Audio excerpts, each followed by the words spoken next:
Welcome to Real Nerds Podcast, unofficially the official podcast at Denver Comic Con. I am Ryan. In front of me is Brad. He's back. Hey guys. Yeah, Hey, back. Brad. Thanks for joining us. Yeah, it's a pleasure. Where were you last week? Where was I last week? Oh, I had like 3 invites to things, and I figure, I spend probably 50 weeks of the year with you guys. I could, give 3 other people some of my attention. He's a popular boy. He is a Brad. popular He's growing boy. Quick. Hey, who else is talking here? Oh, me, James. James. I'm to your right this week. Yeah, you are to my right. We're in a weird kind of situation. I don't think He I've is ever a sat basement. this way before.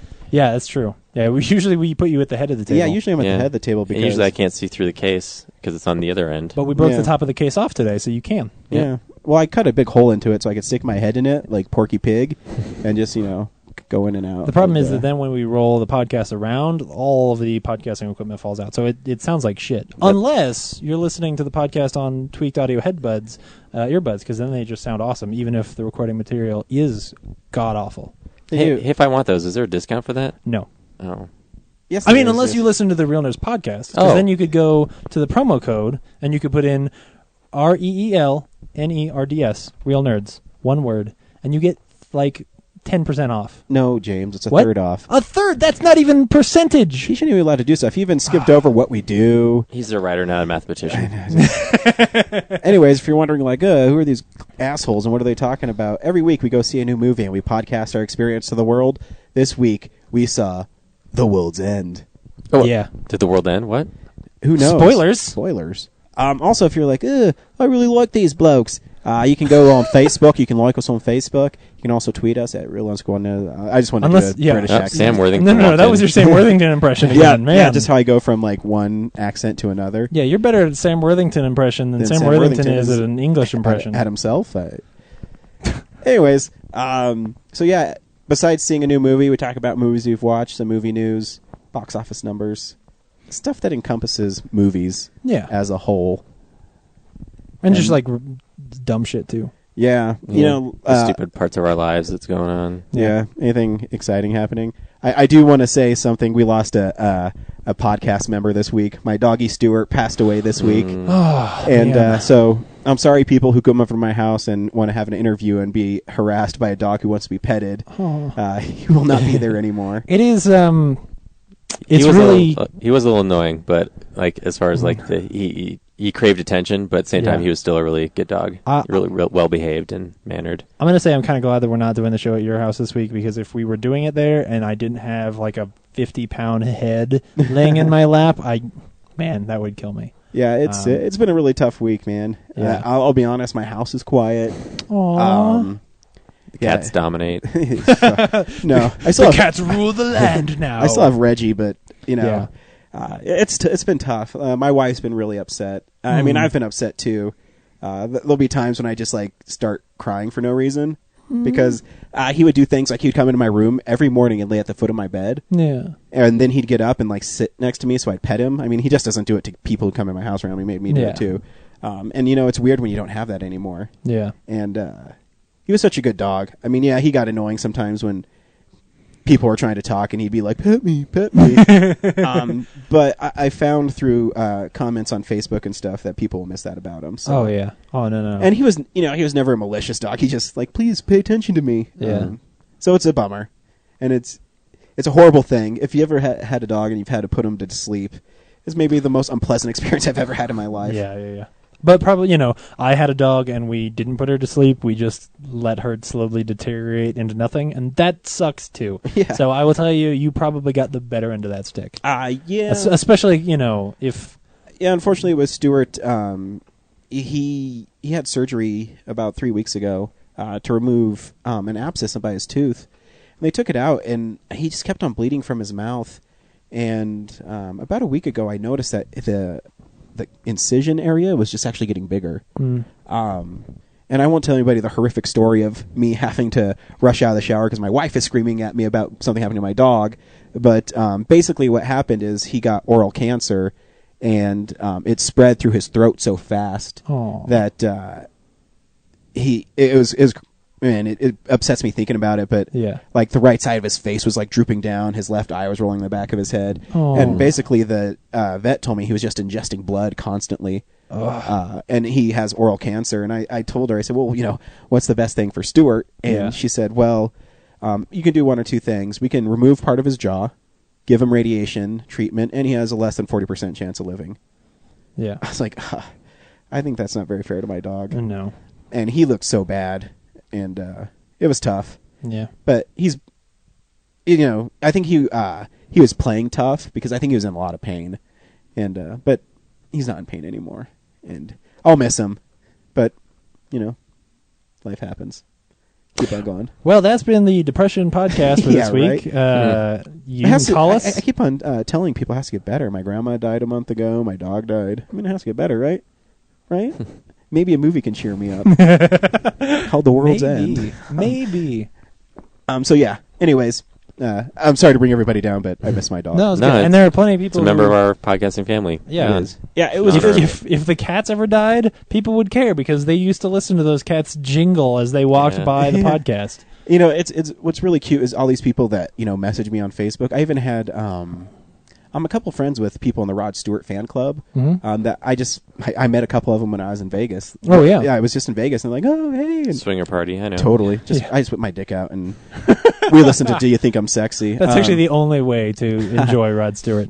And all of them were really nice. And they said, oh, you named him after Rod Stewart, your idol, and then one of my friends said he's probably listening to Hot Legs on the other side of the rainbow. I think that's cute. So it's all right. We have some other stuff to tell you about. Yeah. This is a horrible segue. Sorry to all our sponsors. The Myth and Legends Con is happening in Denver, September 24th through 27th.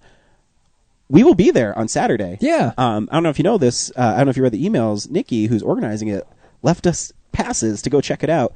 So we'll do a coverage from there. We'll write an article. Unfortunately, I don't think logistically we can record from there. Yeah. But we'll still be there at a present. I forgot to send her. I sent her a second email today saying that if you want us to do a panel, that we'll do one about movies. So I'm not sure how that will happen. But either way, you should check it out.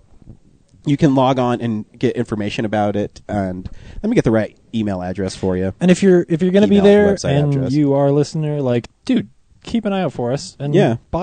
definitely stop us and say hi because we would love to talk to you. And if you're wondering what the focus of this convention is, they celebrate It's Harry us. Potter and it's us. Harry Potter. As it's September My Little 27th through Pony. the 29th. I say the 24th through 29th. What an idiot.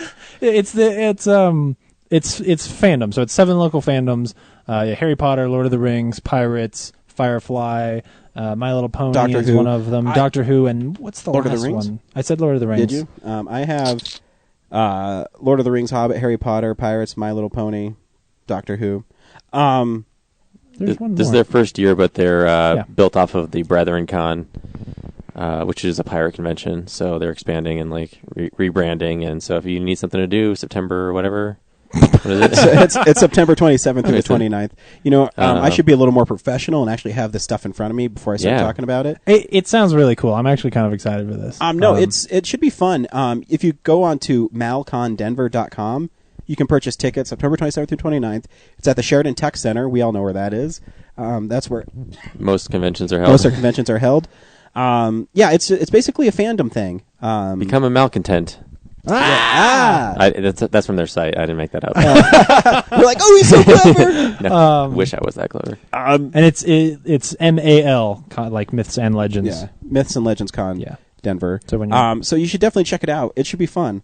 I have a lot of fun going to these conventions now that I'm recognizable in the convention community. Don't get ahead of yourself. Oh yeah, here. great. Hey guys, do I have to tell you about the time that we got recognized by a dude from the Florida Everglades when we were at Denver Comic Con? That was true. His name was Joe. He was a nice guy. He was a very nice What was guy. his daughter's name? She was adorable. I think we definitely do a panel there. Like Yeah. you can talk about Harry Potter. Oh yeah. Oh No, yeah. I mean, yeah, we can watch Ryan talk about Harry Potter. no, I told her that we do a panel about movies. I mean, does it Oh, yeah. it doesn't have to be pigeonholed into that sort of thing. There's fandoms for everything, and Yeah. I'm guessing that people who cosplay there aren't only going to dress up as that stuff.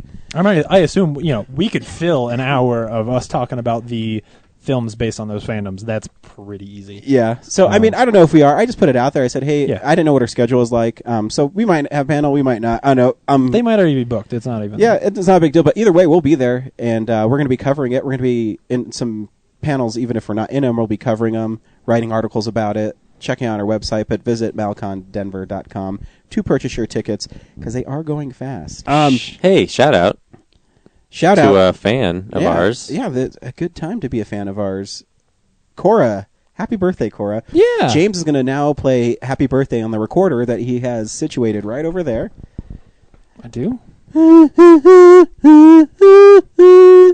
Dude, stop. That's copyrighted.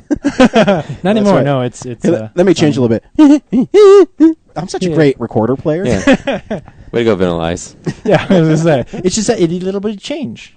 Happy birthday, Cora. Yeah, absolutely. Yeah. We should have gotten her up here for her birthday. Yeah, you gonna pay for her to come up here? No. She probably had better things to do. Yeah. Yeah. She's like, hang out with the real nerds. Are Fuck you those fucking assholes. kidding me? Go see The World's End? Come on. I only go see rom-coms, man. Yeah, like zombie rom-coms. Zom-coms. Rom-coms. Like Shaun of the Dead. Oh, did we Oh. see that this week? No, we didn't. I did. Oh, Did you go that's to the right. 3 feature thing? Oh, no, I had No, to work in the oh. morning, but my 3 feature You watched was- it at home? I watched it at home. Saved money. I really wanted to see. That was like one of the trilogy running things, or special things I totally wanted to go to. I'll tell you about it later. Awesome. Good for you. Yeah. Thank you. Am I missing a sponsor? No other announcements? No? No, I don't think so. Anyone else sponsoring us? Paintball's still off? Oh no, actually paintball has started again. As you know, my grandmother passed away, so my father had to take a back seat to go into paintball for a little bit. But it is back, Pirate Paintball of Colorado. Like them on Facebook, mention the Real Nerds, and my dad will buy your paint for your first trip up there, and you can use his guns and have lots of fun. It's lots of fun. You guys should come up sometime. My dad has a few places he goes to, and he has them all. Oh, I thought you were covering the mic because you're like, you're saying something. Describe what I'm trying to hide. We should do a PayPal episode of Real Nerds. Okay, we should. Like Spaced. Oh, that'd be sweet. But anyways, Pirate Paintball of Colorado, like it. Mention Real Nerds on your on the post page or the page. I don't know what you'd call it. And my dad will float you the paint. It's fun. You have to. I've never been paintballing. You should go. I know. I really need to go. It hurts. Yeah, it does. Oh, now I don't want to go. It's less fun than when there's dickheads who take it seriously. Yeah, but see, that's why it's Oh. cool too. Yeah, I'm glad you mentioned that. With my dad's club, is he goes to places where there isn't dickheads. And so it basically is a bunch of his friends, and they just play. a bunch of vaginas. This is a dickhead-free zone. And sometimes they get fucked. It's fun. So my dad makes it fun. He always brings up like sandwiches and he has kids play with him too. I So love sandwiches. exactly. And so it's not oh, you didn't get me. I'm an asshole. Those guys don't exist. Yeah, I'm an asshole. That's me every day. Mm-hmm. Hey, I got one more announcement. Okay. Cool. Tuesday, August 27th, you can see the official premiere of the second episode of the Real Nerds Pod Show at the Oriental Theater, starting at 8 p.m. August Dude. 27th. August Hey, that's 27th. That's this week. I'm gonna actually go to this one. That's what I'm thinking. Fantastic. Hey, thanks. Right? Thanks for Yeah, supporting you us, didn't go to Jim. the last one. Oh, Hey, it's because I'm he sorry. wrote it and he stars in it. No, it's because I used to that have a figures. shit job and now I don't. That's why. He's like, oh, I'm the star of this episode. I guess I can show up. Hey, don't knock that shit job. That shit job paid for last year's convention shit. And That's true. Yeah. before that. That shit job has paid for a lot of stuff around here. That's true. But yeah, come check out our new episode. And if you don't come, it'll be online on Wednesday for free. No, It's $5 to come into the theater. But you're not supporting us. We don't get any of that money. You're supporting local film. Yeah, you're supporting Yeah. the Oriental Theater. You're keeping it open so we can keep showing more local stuff. And it's not just our thing. You'll get to see a bunch of other filmmakers. Eileen Augusta will be judging. Chris Charpentier, Oh, he's so a we're gonna local win. comedian. Yeah, we'll see. He's a local comedian. He'll be making fun of all your movies. What a dick. I don't want to go now. And then there's some graphic artists who I don't know.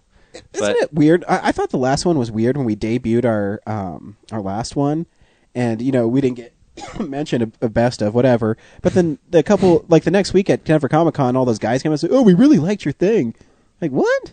You didn't like it? You didn't even vote us in the top 3, motherfucker. Hey, those people are listening.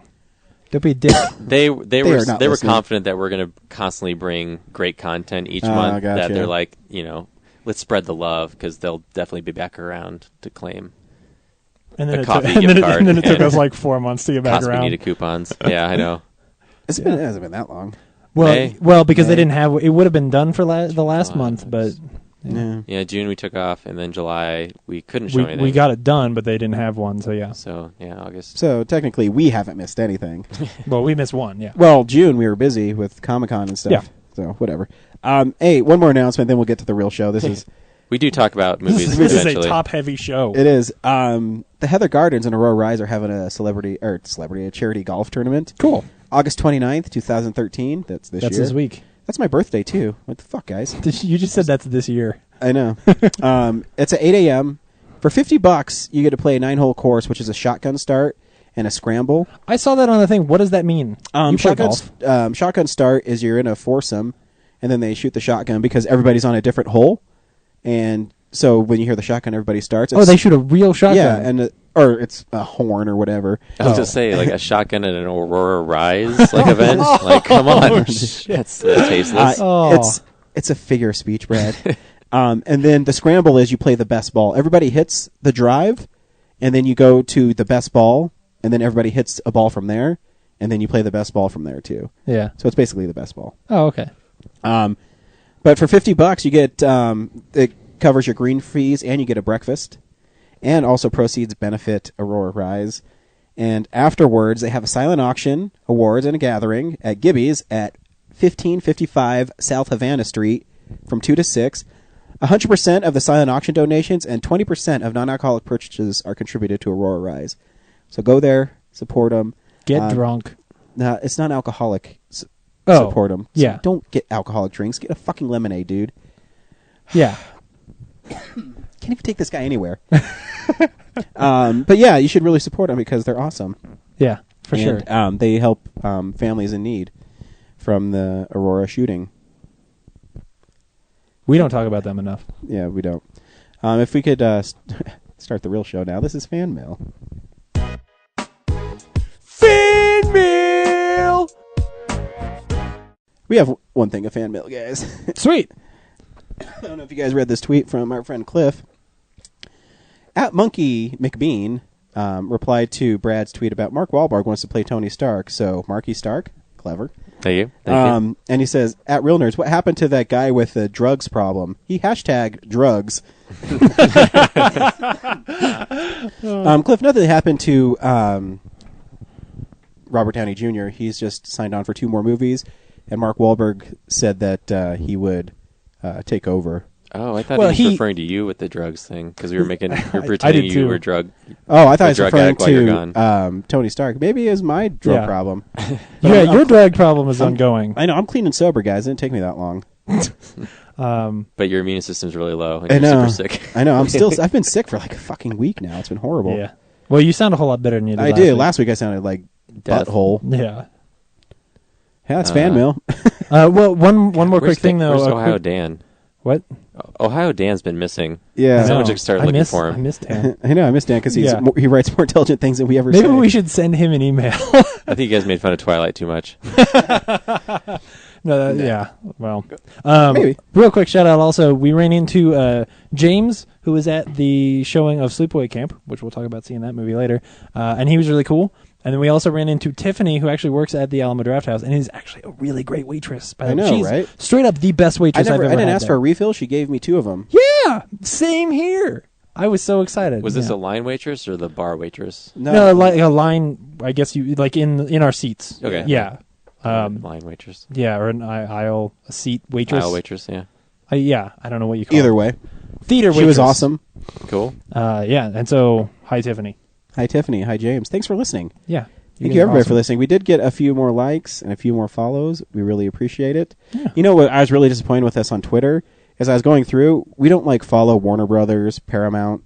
We don't? No, so I made sure we followed all those. Oh, yeah. In case, they want to start sending us press screeners. Well, we don't need to follow Paramount because we're good friends with J.J. Abrams. Oh, that's He's right. our contact at Paramount. Right, so, right. We don't have to worry about that part. You got the invite to his dinner party, right? No? No? You Oh, shoot. Well, I'll forward that along. I'm sure he meant to invite you guys to. I mean, he sent me an early copy of S, that little that YouTube yeah? video that came out. Yeah, he sent me a copy of the book. It's all right. That's a glowing review for our friend, J.J. Abrams. Yeah. There you go, buddy. For opening the door to us in Hollywood, James Yeah. is like, it's all right. Yeah. So okay. whatever. Oh. Last week we started with real news, And this week I'm going to start with real news too because big Batman news happened, and I know James hates talking about casting. Whoa, what? But I don't give a shit what James says because this is my show. Because this is big news. So this is unspooling some real news at the kind of top of the show, I guess. It's real news. Hey, okay, we were definitely going to talk about this. I know This is everyone is talking about this. I know this is a pretty big deal, though. The reason, and I said this before the show, the reason we don't talk about casting news is that usually it's like, hey, they just added Liam Hemsworth to whatever bullshit, and like, okay, when they say that, that could change 2 weeks from now. But what bullshit has Liam Hemsworth been added to? I don't know. I'm just saying, like, Just grabbing some name, have something against the Hemsworth brothers. No. I really like Liam Hemsworth. I just, that's not enough to see Paranoia. No, you made me not see Paranoia. This is way different. Yeah, for those of you who don't know, Ben Affleck has been cast as Bruce Wayne in the new Batman versus Superman movie. Do you think they're going to go Superman versus Batman or Batman versus Superman? I think Batman should start it because Batman's a bigger superhero. I think they're going to call Arguably. it Batman X Superman. That'd be sweet. Like, They should just change the title altogether. Street Fighter Cross Tekken. They should. I don't think it's going to be Batman versus Superman. They should call it Batman of Steel. Ooh, that is pretty clever. Yeah. I've read some articles where they refer to it as Man of Steel 2. Man, don't. Unless they're going to that was do the, like, bridging, but that doesn't make any sense. They'll piss people if off. they're going to do a Man of Steel 2, I thought they should have called it Man of Tomorrow, because That'd that's be like sweet. the other thing they call him. Yeah. That'd be really cool. Yeah, It'd be like the Man of Steel trilogy. I'd rather see Man of Tomorrow, a sequel to Man of Steel, than I would. I got a it. Dark Batman's. Steel Knight. Let's just throw words together. Anyways, I'm a big Ben Affleck fan, and Yes, you are. I think he can pull this off. I really do because. Well, frankly, you don't have a choice at this point. It's happening. Yeah. So just learn to accept it. Well, that's more for you, but I mean, to me, I think he. No, I agree. He's a good actor. It's just the thing I feel bizarre about it is that, like, I know they're going for like an older Batman thing, but it's like I've accepted him as a director now, so I don't really think of him as an actor. It's like asking Spielberg, "Hey, you're going to play like Alan Grant's friend in the next Jurassic Park movie." Well, see, I think that's different to me because Spielberg is hardly ever in front of the camera. Yeah. Where Affleck is always in front of the camera. I mean, the only movie he's in Argo. Yeah, I mean, the only movie I Yeah. think he's directed that he hasn't been in is Gone Baby Gone. And also, like, all the Yeah. fanboy hatred, like, Oh, obviously it's so he's weird. obviously he's earned the acclaim that he has, but it's like fanboys still see him as like the failed Daredevil. Yeah. So, like, for them to like be making a comic book movie and like using that, it's like you think they wouldn't be just because they know there's And- no and- ire and it's against him. it's the cynical way of looking at it, and I definitely had a moment of that where I was like, oh, because I sort of thought that Ben Affleck was away from this, and when I saw this casting, I was like, oh, so he still has that bit in him that really wants to be that big action star, like he was that 10 years ago and kind of failed at it. Not entirely his fault. At the time, I thought it was. But I was just mad about Alias getting canceled. But the truth is, Ben Affleck is way better than I gave him credit for a long time. Yeah, you know what? I'm so mad at Ben Affleck for fucking Jennifer Garner and them having a really happy and cute family. Yeah, fuck that them. guy. No, man, I wanted Have you at seen least their one more kids? They're season. adorable. They are fantastic. Yeah. And they're a cute couple when they're at baseball games and stuff. And they're still together, yeah. and I understand all of the rationale. I'm just a little So bitter. did you used to be one of those fanboy guys where it just like would make you so mad? Yeah. I Really? think I probably was. See, that's so I funny wouldn't want to because admit it, but when I think it's people, would always ask me about, Spidey with his organic webbing, I would never, as long as they make a good movie, that's all I care about. Yeah. If they get the essence of who the character is. And that's where I think actually where Ben Affleck will succeed is because I think it's more important of who Bruce Wayne is than who Batman is. Yeah. Because you can dress up Batman as much as you want, but at the end of the day, if you don't sympathize with him as Bruce Wayne, then who gives a shit who Batman is?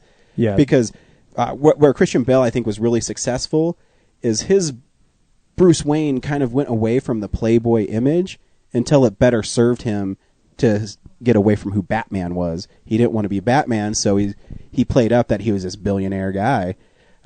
So the Bruce Wayne is more important than the Batman because anybody can put on a mask and talk like this or however Affleck's going to do it, but to convey that emotion, and you're talking about huge shoes to fill too, because going from Michael Keaton to Val Kilmer, I don't think was a big deal. No. But when you're going from Christian Bale, who personified Batman for so many people and stuff like that. I mean, you're talking, you need someone like a Ben Affleck to do it because you can't give it to a lesser actor. Yeah. Someone like, I think Gerard Butler could have done it. They were talking about Josh Brolin, I think probably could have done a good job. Yeah. But I'm on board with Affleck. I don't think he'll be bad. I think he'll be pretty good. The other weird thing too is like they've been trying to strive for like originality, like using fresh faces, like for Man of Steel and stuff, and distancing themselves from past incarnations, and like to draw upon someone else. Although it did work for Chris Evans because he was the Human Torch, and then now he's known as the Captain America. So but you mean because of the Daredevil thing? Yeah. Yeah. So I'll say like, this. and he's already established as that, even though it's been like 10 years. But he is a very recognizable face, unlike also, Henry Cavill. Ben Affleck himself is a personality, Yeah, where exactly. Christian Bale, like he's just an actor. I think that's the biggest issue for me. For one thing, I think it's hard to even judge this until we actually see what it is even going to look like. Because the costume can make or break this movie. But I think this all rests on the fact that, and you're right, Ryan. This movie will succeed or fail not on the action or the plot or any of that. It will succeed or fail based on how well written and how well plotted the conversations between Superman and Batman are. How much you like and are interested in the tension between those two characters and how much you understand the tension between those two characters is the only way this movie will be great. Not just fun action, but great. And Ben Affleck is the kind of person that you could get to pull that off. But I agree. Like the hardest thing I think for them to overcome here is that when you look at him, you'll see Ben Affleck. I think so too. Yeah. But at the same time, I think there's an interesting in this movie is you're taking a different Superman too, a Superman that's killed, where it's kind of the same hero. I mean, they're trying to save people. In Batman Begins, Batman kills Ra's al Ghul because he says, "You know what? Fuck you, man. Yeah. I'm not going to sit here and let you destroy my town. So you can die with this, and I'm not going to save you." So they have that way to play together, and I think it's a good step too for Batman because now it's the next step for him because he's dealt with a Joker, he's dealt with Two-Face. So what's the next step for Batman? He has to raise the stakes for him too. Well, are we assuming that they are not completely throwing out the Nolanverse? I don't think so. I mean, I would imagine they are. I would think they are. I would think not that I'm saying you're going to see the Joker in this movie because that's not going to happen, but like they would want to revisit the Joker. Why don't they have Harley Quinn in the movie? That would be awesome. That would be a good one. Them together, really. Yeah. That'd be cool. But I definitely think that they're not going to. This is not a Batman who is from like this isn't like after Dark Knight Rises Batman goes back to being Batman. Like I think too though I think they're not going to ignore it too because they talked about they wanted an experienced Batman, a Batman who's been through it all. So, I mean, I guess they could have an Earth 2 Batman. I think for non-comic people, that's really hard for them to accept, though. Yeah. I think they're going to make it ambiguous, and people who want to go into it and think, like, okay, this is a Dark Knight Returns kind of take on Batman, cool. I think they'll write it that way. I think they'll write it as if, like, Batman is coming back, and so people who want to assume that it's from the Dark Knight trilogy can assume that, sense. And people who want to say, like, no, this is not in any way connected to the Dark Knight trilogy can do that too. And then whatever seems to play best, they can work, so if most people end up looking at it like, this is not at all related to the Nolanverse, then in a couple movies they can, like they're going to make more movies, but in a couple movies they can do Joker again or something like that if they feel comfortable with it. But yeah, I mean, we'll see what they do. I'm intrigued. Yeah, and Affleck's in his 40s now. Like, is he going to get like his own set of movies for Batman? Who knows? I don't think so. I don't know how. I really like if they do like every 3 years plus like the Batman Superman thing. Like, he's gonna be 50 or something. I think their hope here is that this movie does well and that they finally have enough weight to throw around to do a Justice League movie or like start finding ways to make their movies be popular. But what's wrong with their movies has nothing to do with like they're not unpopular because of like some cultural stigma or anything like that. They're unpopular because they haven't done a good job of making a great Green Lantern movie or great Wonder Woman movie. But I think too, though. I mean, remember, Avengers came out and Iron Man came out the next year. Yeah. So I mean, they could theoretically shoot this movie and have so much faith in it that they can make another Batman movie Oh, that's true. In I see what you're 2016. saying. in 2016. Yeah. Oh man. because I mean, it could happen. I really hope, I've said from the beginning, maybe not on the show, but I think this is a horrible idea and I don't have a lot of faith in this project. But so I really hope they don't do that, because I would rather see whatever movie Ben Affleck could spend his time making and directing and being. I'm more interested in Runner than I am in a Batman Superman movie. So what? I straight up, off my show. I would, no, I'm just, I don't think that trailer movie does looks convince great. me he could play Batman because he's beefier. Yeah, like I think he is interesting in that movie. I don't think that movie looks great, but I'm, Yeah, the movie doesn't he look looks like appealing he's at doing all. something different there. I'm just saying. I think he'll be like a Christian Bale, though. I mean, Christian Bale does these huge movies, and then he goes way back into smaller. But if he's doing a Batman movie every year for 2 or 3 years in a row, then he's not. And we've had this argument before, James. I think when people pull up to your house with $50 million, I think you do it. Did he get auditioned? He already has $50 million. That's a good question. Did you just walk in and say, like, No. I could play Batman? Or, Warner hey, can we Brothers- test your voice real quick? And, like, what's your athletic ability like right now? Warner Brothers loves Do you him want to too do much. this? I mean, or are they just like, who do we like? You. You're Batman. Yeah. I am Batman? I'm It'd be interesting to know. I mean, maybe he got called in for a meeting, because I'm Yeah. pretty sure that's what happened. My guess is, Snyder called him and said, "Hey, we're thinking." Who do I want to work with? Yeah, he's like, "Hey, we're thinking about casting Batman. Would you be interested in playing Batman?" He says, "Yeah, sure." He's like, "Why don't you come to my office? Let's sit down and talk about what you'd bring to the character." If I was a director, that's what I would do. When he was already in the meetings anyway, because they'd been talking to him about doing a Justice League movie 2 years ago, about directing a Justice League movie. So he was already in the Warner Brothers DC camp. He probably was already on this project to some level, and was in the room one Well, day, he's- and they were like, "You're an actor too. Why don't you just fucking do this?" Do an impression of Batman for us. While you do your treatment. Yeah, I am the right. terror that flaps in the night. No, that's Darkwing Duck, motherfucker. That's a movie I want to see. Dude, Darkwing Duck would be awesome. Yeah. How come they don't make kids movies out of that? Anyway, So you also have there's one more there's big one piece of news. This week. Yeah. And again, we're going to bring the show down. So Yeah. So Elmore Leonard died this week, which okay, he's really old, and yeah, he lived a really good long life. This isn't a terribly tragic thing, except for the fact that I am gonna miss the hell out of this guy, because he was. There are very few people who are as prolific or have been as prolific in Hollywood as he is. And yes, we were arguing about this before the show, because you guys were like, "Well, he didn't really, he wrote stories that people base stuff on," but you can't deny how. Oh no! I mean, How I was much just this guy being was in movies, silly. yeah. I mean, No, I know. He's a really important writer. And it's a bummer, because it seems like we're losing a lot of important writers lately. Yeah. And I love his work. And how much more I can say? You're saying goodbye to a legend, and that's. And almost, I would say, maybe even at the, well, not the height. Probably the height of Elmore Leonard was like mid '90s. Yeah. When there was like an Elmore Leonard movie every couple of years. I realize one of the ones that I keep seeing people name when they talk about like really great movies he's done is Out of Sight, and I've never seen Out of Sight. Have you? Oh yeah, the George Clooney. Yeah. Oh dude, it's brilliant. Is it? Oh shit! It's the only movie with Jennifer Lopez in it I watch. Really? Yeah. That's why I know. I swear, that's why I've never seen it. Because I saw her on the cover and I was like, that looks schlocky. Yeah. And then I never saw it.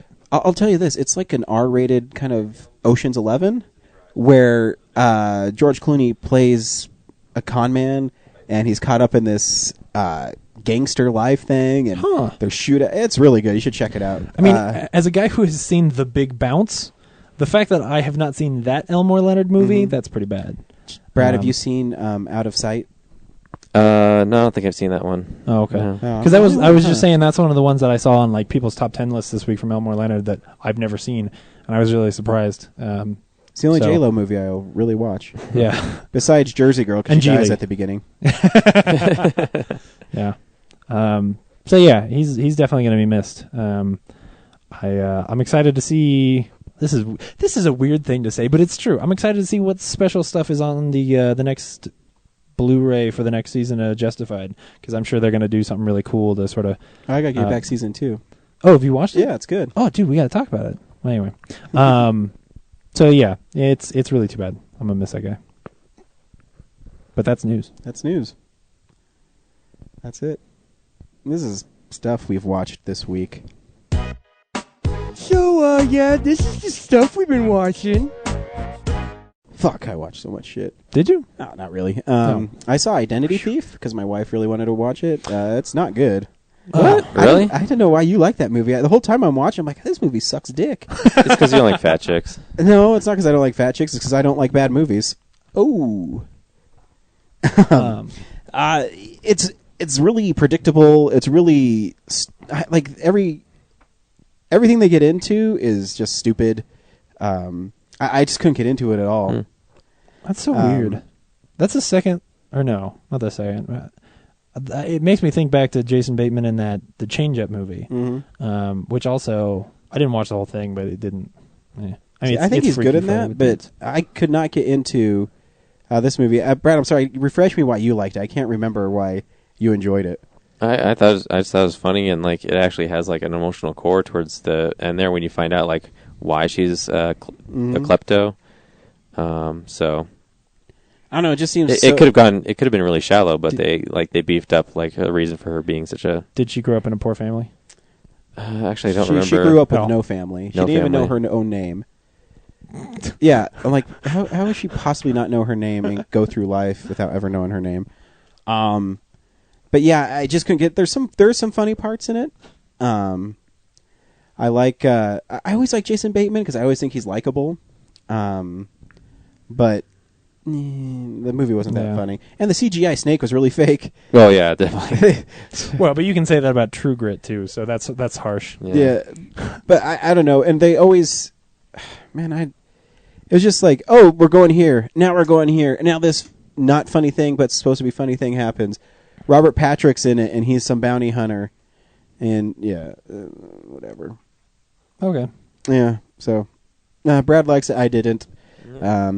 That's probably why it's like at 35% on the tomato meter. It's because differencing opinions. But that's what's great about Doesn't America. matter. Someone can like it, someone cannot like it. But, it's not a worse way. There's worse ways to spend 2 hours.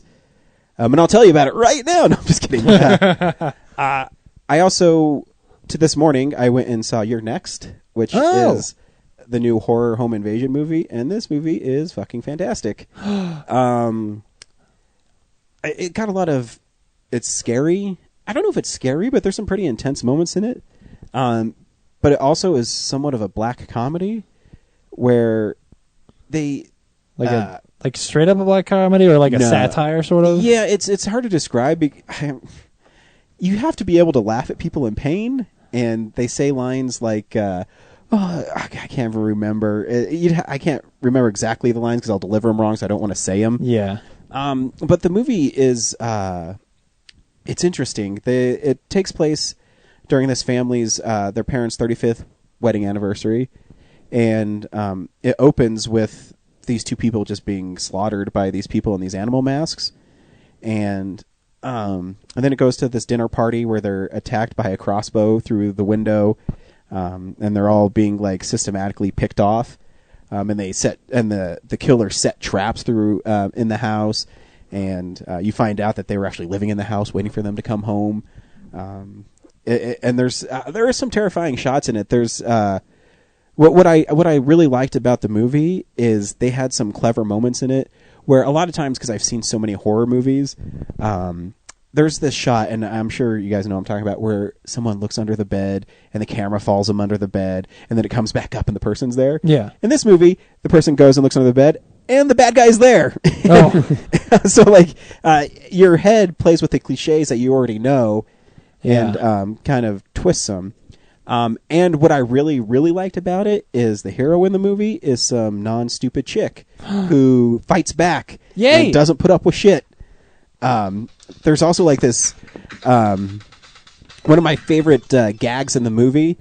I don't know if you call it a gag, but she was effects. Yes, there's this great like back and forth between her and the other actress, where she's telling the story about the one actress, because she's kicking all these like bad guys' ass. Like this one dude busts through the house and she beats him to death with like one of those crab hammers. You know what I mean? Like they smash open yeah. shells. So she beats him to death, and she's setting a trap where she's putting nails through boards underneath the windows. So if they come through the windows, they step on these boards. And the one other actress is saying, "Hey, how do you know all this stuff?" She says, "Well, I didn't even tell my boyfriend, but my father was a doomsday guy, and so I'm a really big survivalist, and this stuff sticks with me." And so later on, one of the bad guys is coming through the thing, and he looks down and he sees the board with the nails. But what he doesn't know is she put another one right underneath it. So he sees the one, so he steps down and steps on it. And dude, it's like cool things like that. And she sets traps for him, and she doesn't like fuck around. If she gets him, she kills him. It's like she's never like, "Oh, save me." She knows she's setting traps. She's fucking killing him. And there's a couple twists in the movie that obviously I won't spoil because you guys haven't seen it. But if you like home invasion movies, I really like this. I really like this movie. It was fun. It had like big ups and downs. It was intense. I don't think it was scary, but there was definitely intense moments in it. The director is Chris Weingard, right? Adam Weingard. Adam Weingard, yeah. And he did the first on VHS 2, the first movie with the eyeball thing. The one guy in it, I think, is in the first VHS. He wasn't in the second one. I forget his name, but he's one of the guys in the movie. You mean one of the actors? You mean? Yeah, one of the actors. Yeah, that sounds good. Yeah, I mean, I hate home invasion movies, and they will scare the shit out of me because I'm a pussy. But that actually gets me interested. Yeah, because you know what I like is because they didn't make her scared. I mean, she was scared, obviously, right? But she fought back. Yeah. She didn't like. There's parts where she stabs guys with ice picks, and she knows the danger is real, but fear is a choice. Ooh. After Earthshatter. Hey, remember that movie? I remember the trailer. Oh, I need to see that movie. And then the last two things I saw, I saw three things, and then we can wrap it up with what we all saw. Me and Brad watched Shaun of the Dead and Hot Fuzz as well. And obviously everybody's seen these movies, I hope. If not, what are you doing? Yeah, Shaun of the Dead is one of my favorite movies ever, and I haven't seen it in a while. And, you know, I got it on Blu-ray, so I was like, I finally got it on Blu-ray. Can't wait to watch it. And it's so brilliant. That movie, I think, is one of the smartest movies I've ever seen. There's so many callbacks to I think one of the most amazing scenes in any movie is actually two scenes from that movie. At the beginning of the movie, he walks to the gas station or the market, and the camera follows him and is panning him. He does the exact same movements and the exact same camera tracks, but with zombies now. Yeah. And there's just so little like clever, you know, when he goes into the cooler and he slips on the blood and he doesn't notice it, and he gets a cornetto for I love all the background jokes, and like man, seeing it again. There's stuff like 10 years later. I still like. Maybe I'm forgetting that I remember saw it the first time, but I'm seeing new stuff. Yeah, even 10 years later. I mean, all the zombies in the background, like they're in the movie before they're zombies, and then they show up again. And I missed a few of them the first time I saw it. And the guy in the bar with like the cowboy boots, who's like the polygamist. Yeah, well, claimed to be polygamist. Yeah, like. He's later on like being eaten in like as they're walking through the backyards and the fence is like exposed. Being eaten by his wives, yeah, by his wives. Like I never picked up on that. And there's like a little quick shot to the boots that I should have picked up on before. And you know that one shot where the kids and husband are running away from their mom, who's a zombie, and Martin Freeman's in it. Yeah, I forgot he was in it. I didn't even remember he was in it because obviously I didn't really know who he was until Sherlock and obviously The Hobbit. Yeah, back then he was doing Hitchhiker's Guide and that. Yeah, and then he's the boyfriend on the other group, and.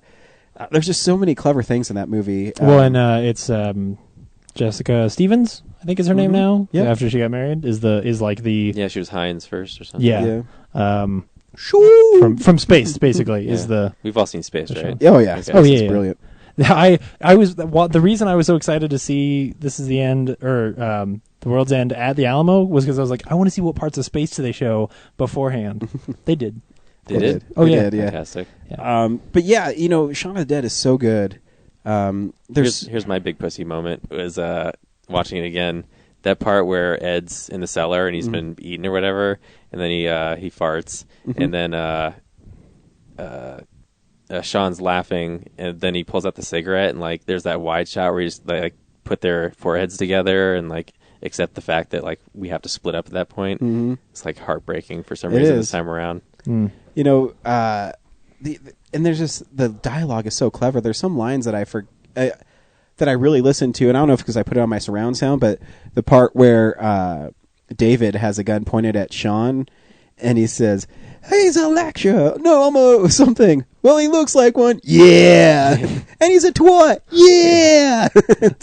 Stuff like that is brilliant, and how they wrap it. And I mean, it starts as a zany comedy, but it unfolds into like a real horror zombie movie where it just it comes crashing down, and it's wonderful. It's enough of a horror movie that my mom doesn't really like watching it because of that one scene when the dude gets ripped apart at the end. Oh yeah, that one's bad. Because it's that's a real gore effect there. Oh yeah, that she is not used to seeing because she's sheltered. Well, your mom rang around. Let's go. And then your mom rang again. Wonder if I wanted to eat her out. What? Oh, wow. So no on the mom. Wasn't true about your mom there. Yeah. And there's a great, if you're a huge zombie movie fan, Sean's mom is named Barbara. And in Night of the Living Dead, the big running joke at the beginning is, "They're coming to get you, Barbara." And so Nick Frost has a line where he says, "We're coming to get you, Barbara." Yeah. And if you're a big horror movie fan, it's awesome. That's awesome. So if you haven't seen Shaun of the Dead, come on. It's yeah, what are you doing? It's brilliant. And then Hot Fuzz is also brilliant. Yeah. Again, Nick Frost, Simon Pegg, they play cops in this town that seems like the ideal town you want to live in, and it has a sinister secret. And it's hilarious and funny. That's the movie where Edgar Wright starts to really show off how, spoilers for later, how good he's getting at action. Oh yeah, because his action sequences in that movie are really fun, and the things that he's doing there with like repetition and stuff like that like I look at it now and it almost seems amateurish by comparison to the stuff he does in Scott Pilgrim and this movie. Because I watched it not too long ago and like it's good, but he's doing better now. Well, yeah, but I mean, he's playing so many homages to so many classic action movies, and to me, I still laugh out loud. I laugh so hard every time he drop kicks that old lady. I just every time. Yeah, it's just something about it. And Simon Pegg is such a great actor, and I don't think he gets a lot of credit for it.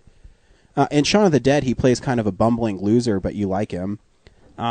In Hot Fuzz, you believe him that he's this badass cop. Yeah. You know, just from that opening monologue. "My name's Nicholas Angel." You know, yeah, an annoying overachiever. Too. Yeah, exactly. And Martin Freeman's in that too. He's one of the inspectors. Yeah.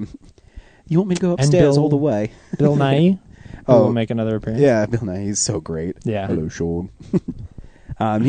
He's one of those. Bill Nighy's one of those actors too that I just love in everything. Yeah. I just watched. I didn't talk about it, but I watched Dead Man's Chest. He is so good. Yeah. As Davy Jones. Yeah. And he just has such a presence whenever he's on screen. But Hot Fuzz is a brilliant movie. Mm-hmm. You should, if you haven't seen it, come on. Yeah. And there's also Cornetto in there. You want to go to the shop? We were just at the shop. I mean, another one. They go a couple times. Yeah, they do. And you know, one of my favorite scenes actually in Hot Fuzz is when he confronts two James Bonds in his movies. When he confronts Timothy Dalton, and he has that huge plan laid out, and it's so well cut and it's so intense, and I love it. So if you haven't seen Hot Fuzz, come on, guys, get with the program. Yeah. And the last thing we all saw together, we went to the Alamo Drafthouse and experienced Sleepaway Camp on the big screen. Yeah. Now, I have seen this movie, and you two have not, correct? Not prior to that. Not prior. Oh, okay. Yeah. No, I'd never seen it. For those of you who don't know what we're talking about, friend of the podcast, and he did an interview with us last year at Mile High Horror Fest. Hey, we'll be there again Saturday, October 6th. Mm-hmm. Jonathan Tierston was there, and I kind of partnered up with him and promised to, pimp his movie out and stuff like that. And welcome to the podcast, Zach Eastman. Hey, look who it is. Sometimes directors just walk in. Yeah. Sometimes it just happens. Yeah. Just show up. I'm sorry I was late, guys. I had a bit of issues with my travel arrangements. I'm heading out to L.A., as you guys all know. Oh, okay. Yeah, so... Yeah, we were, You know how Kevin Smith hates Southwest Airlines? I say fuck American Airlines. Oh, no. Oh, man. Oh, yeah. Crazy travels. So It never makes it easy, does it? They never do. I literally was on the phone for, want to say, a good 45 minutes on hold, waiting for somebody to let me know that I had to leave a day later. So I had to complain to a manager and got a little crazy. So Did they help you out? they did. They got me a flight on the day that I wanted to, and then they got me a flight back out here because I'm driving my car back over to LA. So it's been crazy. But I'm going out on the 30th to go. I'm going to Universal City. Very cool. Going to go walk the town, and then I'm going to Hollywood Babylon later on in the evening. So Nice. Awesome. Neat. made a day for myself. Yeah, it'll be nice. I am very envious now. Watch a real podcast. That's why this is Shut the his last mic off. time. Shut his mic off. Turn his mic off. Fucking Eastman. Shit. Babble the fuck off. Good night, everybody. Maddie never does that on the show. He just tells really long drug stories. Man. About how he drops acid one night and looks at trees. Yeah, he does that a lot. But anyway, But- thank you for having me. Oh, welcome back. You showed up at the right time. We were corresponding over the week. Zach also watched Sleepaway Camp this week. Oh, had you ever seen it before? No. Okay, yeah, then this is So, perfect. So Brad and I had never seen it, and Ryan had seen it before. Of course, I've seen it. I'm a big, obviously, slasher movie fan, and I actually stumbled across on this Sleepaway Camp on accident. When I was younger and more irresponsible, I would just go to Best Buy and buy random DVDs. And one of them was a Sleepaway Camp survival kit, and it had all 3 Sleepaway Camps in it. I don't know what I did with it. But I had the first one, and I always remember the first one because of the ending. Right. And the other 2 are not very good. I remember the second one. I told Zach this. It's this girl who has a backpack, and she has a Jason and mask and a Freddy claw in it. I'm like, oh, I loved it. I saw that poster you were talking Yeah. about, and it looked really cool. It looked really interesting. I watched on Netflix. They have Sleepaway Camp 2 and Sleepaway Camp 3. So I watched both of those. They do not hold up. They're No. not. They're not anything memorable whatsoever. The 4th one is fantastic, though. Is it really? Oh yeah, it's by the same director. Has the same girl who did that creepy stare that we all remember and love. Yeah. And so I would definitely recommend it. Oh, But, cool. You know, the first one, no. Oh God, So- that's a movie. I was just telling the boys, Jonathan Tiersten became a friend of mine and a friend of the podcast, and he was doing a live little thing at the Alamo Draft House, and we all decided, go support him and see the movie. Because this is the 30th anniversary, The correct? 30th anniversary of the movie. And, I nerded out. He called me out a couple times by name. He did. It's one of those things where, does he even know who I am? And then after the show, Jonathan says, hey, where's the real nerds at? And he gave me a John Dozy t-shirt from his movie The Perfect House. Which is so cool. Yeah, and guy's you guys, awesome. I'll have to let you guys borrow these. You guys check it out. The shirt? No, I don't need the no, shirt. not the shirt. I mean, Once you wear the shirt, it's yours. what? I know you've been wearing it all week to bed. I know it's true. That's true. Falling asleep. Oh, But I should let you guys borrow The Perfect House just to watch Jonathan's part in it. Yeah. The rest of it's good. It's all right, but he's really good in it. Anyway, Sleepaway Camp is a story about kids going to camp, and there is a killer at the camp. There is. There is. And who is the killer? Well, everyone thinks it's Jonathan Tiersten's character, Cousin Ricky.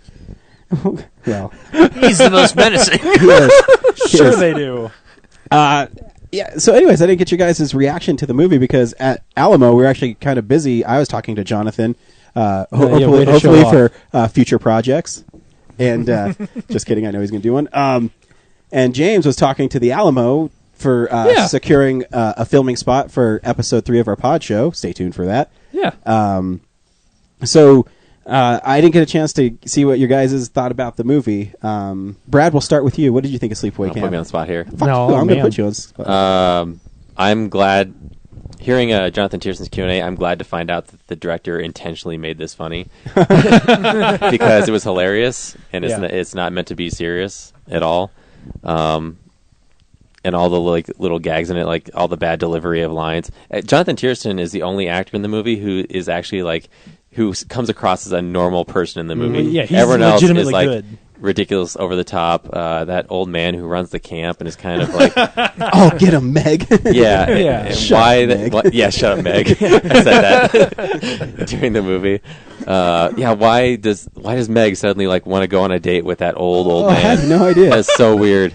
So good. Yeah, she's been just waiting for that. And then of course all the bitchy girls are annoying, but Jonathan Tiersten's the only one who actually that character actually has weight to him in the movie, Yeah. and he actually like he's the only character you see like have real emotion. Like he cares about his sister and stuff, and everyone else is just like, oh, I'm the pedophile cook, and Yeah, that guy, that was weird. I'm the Yeah, way to start a movie out with pedophilia. Okay, yeah, and, Great choice, guys. like all of his friends are like, just heightened cliches of shitty people. It's just, oh yeah, like the mean girl at camp who is somebody chewing scenery in like a sequel to Mean Girls would not be as poorly delivered as this girl. There is a sequel to Mean Girls. Yeah, It's Mean Girls 2, but overall, I'm glad Revenge to of hear Lohan. that it's like not set out to be like a real slasher movie. It's right. Yeah, making yeah. fun of itself. Yeah, Yeah, I mean, and make the audience uncomfortable too. I think there is some of the stuff in that movie that is probably just bad, not intentionally bad, like just schlocky and campy, Pun. Yeah, And it's right. super gay. I'll tell you that with all the costumes. So many short shorts. Every Short shorts every time and that some cut-off guy tops shows up on in the dudes. back with like the like funny little See- belly shirts. Or the dude who wore like the super tight like red shorts, and you just saw Oh, his yeah, like the big dong muscly like dude. Yeah. walking around while he's talking. He's like, "Angela, you all right? I mean, Yeah. come on." Like right next to some girl, like her Yeah. head's almost in her crotch. It's one of those funny things where like the audience would be laughing, and at first I'd be like, "Why are they laughing?" And then I'd be like, "Oh," because I'm staring at this dude's dick, like, and everyone laughs when it wiggles. Like clearly, I'm sitting in a room of 200 people staring at a man's dick. Like we are all doing this together. Now you remember how I felt when I watched Forgetting Sarah Marshall when he went, I got a surprise for you. I actually came in late to that movie, so I didn't see that in the theater. But I'm confused about one thing. Did the super bitchy girl, did she get murdered because she shoved a hot curler in her vagina?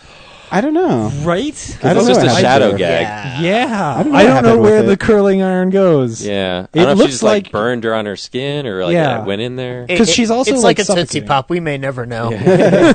Because she's also like suffocating her, so she could have died from asphyxia. Yeah. Because she puts her, the pillow over her after she's knocked out from a punch. Yeah, but Yeah, they do a lot of punch. like, yeah. Bam! But they go through the trouble of like doing the shadow on the wall and like Yeah. and separating the curler so like it opens up. Yeah. But I think it's more it's one of those things that's very menacing, but you don't entirely know what it's for. it might be the smartest thing because it's like it's left up to your imagination, which makes Yeah. things 10 Right. times Yeah, scarier. yeah. So Yeah. then you're sitting there being Absolutely. like, oh my God, what could they... Yeah. Where'd she put it? But too, I mean, the story is actually pretty good when it's dealing with the cousin Ricky and his cousin Angela, where he's trying to get her out of her shell, and the boy trying to coming to her and stuff. And if you get rid of all that schlocky stuff, I mean, it's not a horrible story. I don't think it's too bad. Like, I mean, really, if you think about it, at the end of the day, like that movie is like, it's trying to like capture some form of the '80s of some sort. Like, I don't know, how would you describe it? Like, making fun of all these slasher films, making fun of all these like different like a bunch of kids go into a camp or a cabin in the woods and stuff like that. Like it's definitely not Cabin in the Woods of its day, but it definitely like has like moments where it's trying to push something more forward. And I think it is mostly just Angela getting out of her shell. Mm-hmm. And Angela obviously is the most prominent part of that movie, clearly. And so when you watch her that weird stares. oh god, that can we jump forward to that Well, ending? Or, hold on. 'Cause Okay. before we get there, I I want want to talk to... about her weird mom. Yeah, I want to say... No. So everybody probably knows I am the guy who doesn't really like horror movies. And I don't... slasher films straight up are the thing I don't like about horror movies. You're the guy who enjoyed Creature, so I have a lot of. I didn't enjoy Creature. I Resonance. laughed the whole time, so I don't think that's fair. I really enjoyed my time with this, and yes, it was really funny. I also think this movie is brilliant, and I told the girl who was working at the Alamo afterwards, because we were talking, and I was like, I want them to Evil Dead this movie. If somebody took this movie and took these ideas about like, weird, bizarre, like confused sexualism and that kind of stuff, and also, the story of Angela like coming out of her shell with this boy that kind of likes her, and what's going on there, especially when because I knew the ending going in, and so when that, like, that whole relationship is very fascinating. The relationship between the cousins is actually, it's good in this movie, and in a movie that takes this very seriously could be brilliant. if somebody did a hardcore remake of this movie, I think it would be as good as Evil Dead was this year for me. Who would you get for that, though? I don't know. I think you would have to get unknowns. Ryan Because Frost. I would never want to. Yes. I'll just be the dick at the end. He's Angela at the end.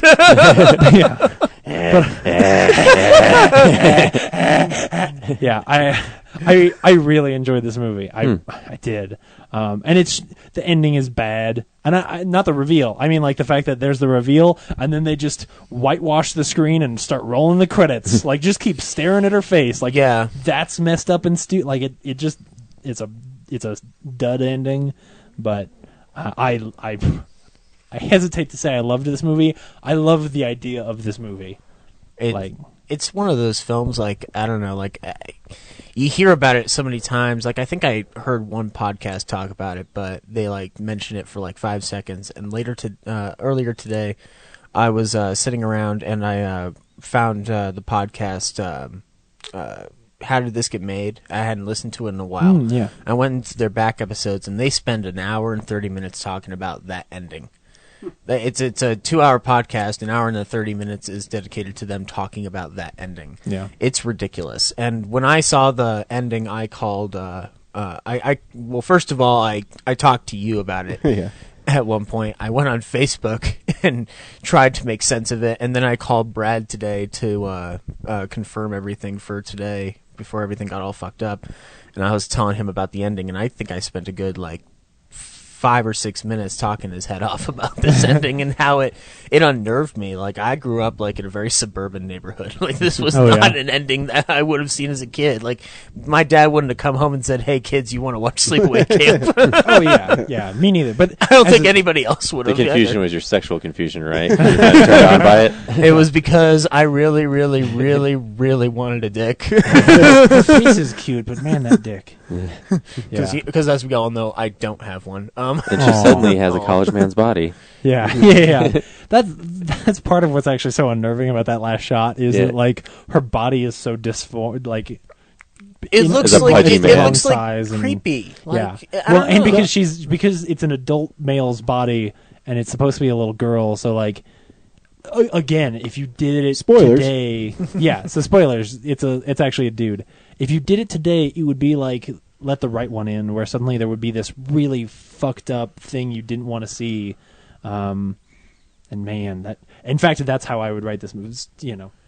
Do you think that's how they kind of wrote Let the Right One In? Because I feel like that film took a lot of cues from Sleepaway Camp in a weird way. Well, I mean, Let the when Right I One In is think based about on a it, book, when I think about it, like retroactively, like it seems like that Yeah. there's a lot of different cues that they take from it. I don't think so, because Let the Right One In is based on a book, and what he's doing there with having big spoilers for Let the Right One In, having her be revealed to be a castrated boy, that all plays into the fact that she's a vampire, and it's been a while since I saw it. I had no idea that was a book prior, so Yeah, that's The American interesting. version's better. I actually agree, because if for no other reason that they remove that sequence, because I think that sequence in Let the Right One In confuses the plot more than it actually. It's interesting and shocking, but I think it confuses the end of that movie more than it deserves. I think the reason I think the American one's better too is I think the acting's way better in it. I agree. Oh yeah, I would agree with that. And I didn't hate the Swedish version. I think it's Swedish. Yeah. But the American version just felt more personal, and it had this 80s vibe to it. Like, I don't know if Matt Reeves was going for that specifically. Yeah. But had a very nice Americana tone to it for something that like I didn't experience it, but maybe you guys did. It sure it's not just because it's easier to relate to because it is American. I'm sure that's some of it, but I also think could that's definitely fair. be it. But see too, I don't think that's fair because I think the American version is a better movie. It's because just because there's a foreign movie that came first doesn't make it a better movie. Because it's Americanized. I think the American movie is made better. It's made better by the way whatever culture you're in, you're gonna relate to something a little bit more. I'm sure that we're all gonna love the Old Boy remake. No. Just as much. Because you guys aren't. I am. Whoa! You're going against your own motto. Hold on. You're going to judge a movie before you've seen it. Hold on. First, I want to say the underwater sequence in the Swedish version is way better than Let Me In. If that weren't true, then Let Me In on every count would be a better movie. I would agree with that. I also think, and I was going to bring up Oldboy, I do think that, especially when it comes to the acting in a movie like Oldboy, where I think a lot of the tension and drama comes from, the characters and what's going on and what they're thinking, it's harder to relate to that stuff in a foreign film when both the language is different, because you can read the subtitles, yes, but you don't get the inflection. Mm-hmm. And the inflection is so important in a movie like that. That sure, if it's a genre film, if it's Night Watch, you can remake in America, it's never going to be as good. Because the actual story of that movie doesn't matter as much as the visuals that are cool. Mm-hmm. But with a movie like Oldboy or Let the Right One In, where it's this heavy drama, especially with kids, I think that having it be in your native language does make a big difference. Does that mean that the remake, the reboot, or whatever, or the American remake is automatically better? No, but it means that it should be allowed to be better for you than the original because it works for you more than the original would. I'm just... That's fine. That would probably explain why I had a very bad reaction to the poster at Alamo Drafthouse last night. For Oldboy? Yeah, I don't know, it felt cool, but at the same time, I felt like this isn't a Spike Lee poster. Yeah. I started associating it right with the filmmaker, and it got, it kind of ruined it for me a little bit. Well, if he has white people say horrible, racist things, and we know it's a Spike Lee movie. Yeah, I don't not look forward to Oldboy just because I don't really like Oldboy. I don't look forward to Oldboy because I don't really like Spike Lee. Oh. So it's a totally different thing. Hey, James, always do the right thing. No, Spike Lee is horrible. Oh, Inside Man is good. Inside Man is the best movie he's made, except for those scenes that he just wedges in there about race. Watch Jungle Fever. I know it's a very race centric. I have. It's fucking Ryan horrible. looked me in a way where I was just like, He's like, you're gonna hit me? He's like trying to blow my mind. He's like, you really need to see Jungle Fever, but pow, dude, that's where Spike Lee got it right. I actually do think that's where he got it Really? right. It's horrible. Spike Lee's a horrible director. I think I don't know. I think Jungle Fever, Mo Better Blues, Malcolm X obviously is one of those. Malcolm X, I think, is one of those films that everybody can agree, no matter whether or not you're a fucking cracker. But I'm a history guy, and it's not very accurate. Yeah. So I have issues with that. He's sort of Oliver Stone's that movie. But it's still That's harsh, it's still one of those movies where it's like it's the scale of it. Like that scale is so amazing. But when you try to make Malcolm going X, off on Spike Lee now, when you try to make Malcolm X, how do I say this without being an asshole? Do it, dude. Making Malcolm X into some sort of really righteous hero is not right, because no matter what anybody says about him, his methods weren't always the best.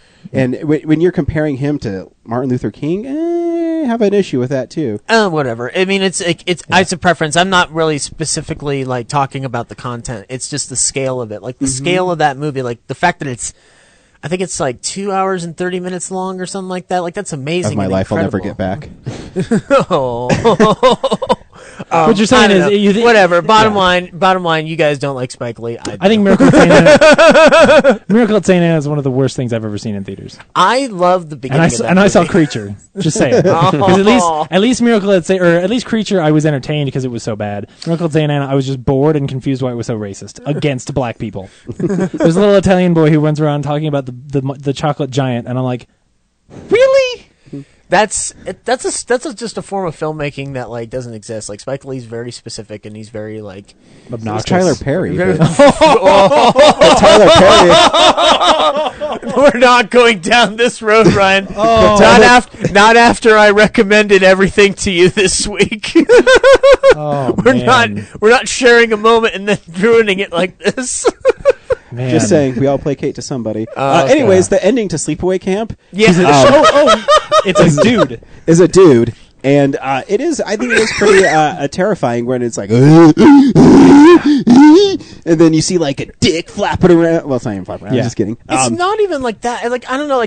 Okay, yes, they make the sound. She makes the sound like. It's perfect. Oh yeah. That's creepy as well. And then all of a sudden. Yeah, it just turns to the camera as if, I was just like, that's how I'm going to end Walt Met a Girl. It's just Maddie waving around his dick. and turn to the camera, Then greenwash it out. Yeah. Credits. But it was, have seen that movie a few times, and seeing it with an audience was definitely more fun because people enjoyed it. And how many people do you think were like first time viewers? They raised their hands. I think I looked like maybe 30 people because I turned around and looked, and that's probably more than it got in the first week at box office. But wow. Well, actually, Jonathan was talking about it before, and he said it actually did pretty well. It was a hit when when it came out. Yeah. Really, it opened up decently. Yeah. All right. And it was interesting listening to him talk too because he disowned the movie for the longest time. And his name's spelled wrong in the credits. Well, his name is spelled wrong. Brad you went saw back that. and looked at it? Yeah, he was right because he asked Jonathan. He said, "Hey, is your name spelled wrong in the credits?" It is. He just pointed it out like a dick. well, he gave us a copy of his CD, and like I noticed it when I was watching it. It's like, but I didn't have anything to check it against. Mm-hmm. So when I looked at the back of his CD to check the copyright and stuff, it was oh, it is spelled wrong.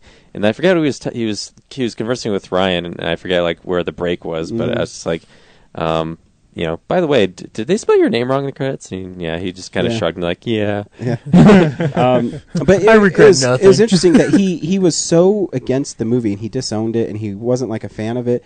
I'm going to get him on the show this year at Mile High Horror because I really want him to explain because he kind of did. But I don't know how much he wants to go in, but he had to talk about how his life was difficult at that time, and seems like his parents' divorce is a really affected and part so of his life. So he distanced himself from it. And then when Alamo did the 20th anniversary in San Antonio and invited him out there, he said he realized that people loved this movie and that maybe he should get back into acting and embrace this movie. And it was kind of fun when he was on there and he was saying, this is the biggest I think I've ever seen this movie, and how do people not know that's me standing in the doorway wearing a wig?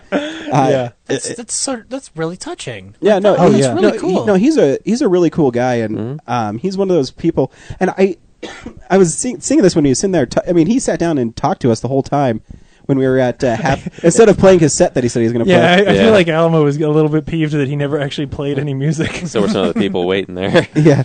But it was interesting because he was talking to us, and he was so nice. And then James, who he told me before the movie that this was his favorite movie, and he was like envious that we knew who Jonathan Tiersten was. And he was sat there and he waited so patiently for Jonathan to quit talking to me about just a bunch of things so he could take a picture with Jonathan. Really? And I felt like, I'm that guy now. I'm that guy who knows an actor, who someone's trying to get their attention to take their picture. But they won't shut up. It's like E3. Stan Winston stuff. You didn't feel that way on the 31st when I was hanging out with you? I did. Wait. What's Stan Winston stuff? E3, I think 2003 or 2004. We were just going around the convention floor or whatever, and all of a sudden, like, Ryan recognizes Stan Winston. No. He's talking to, like, two other guys, and we're like, he's probably, like, as far away from us as that closet is right now. Maybe, like, 10 feet. 10 feet.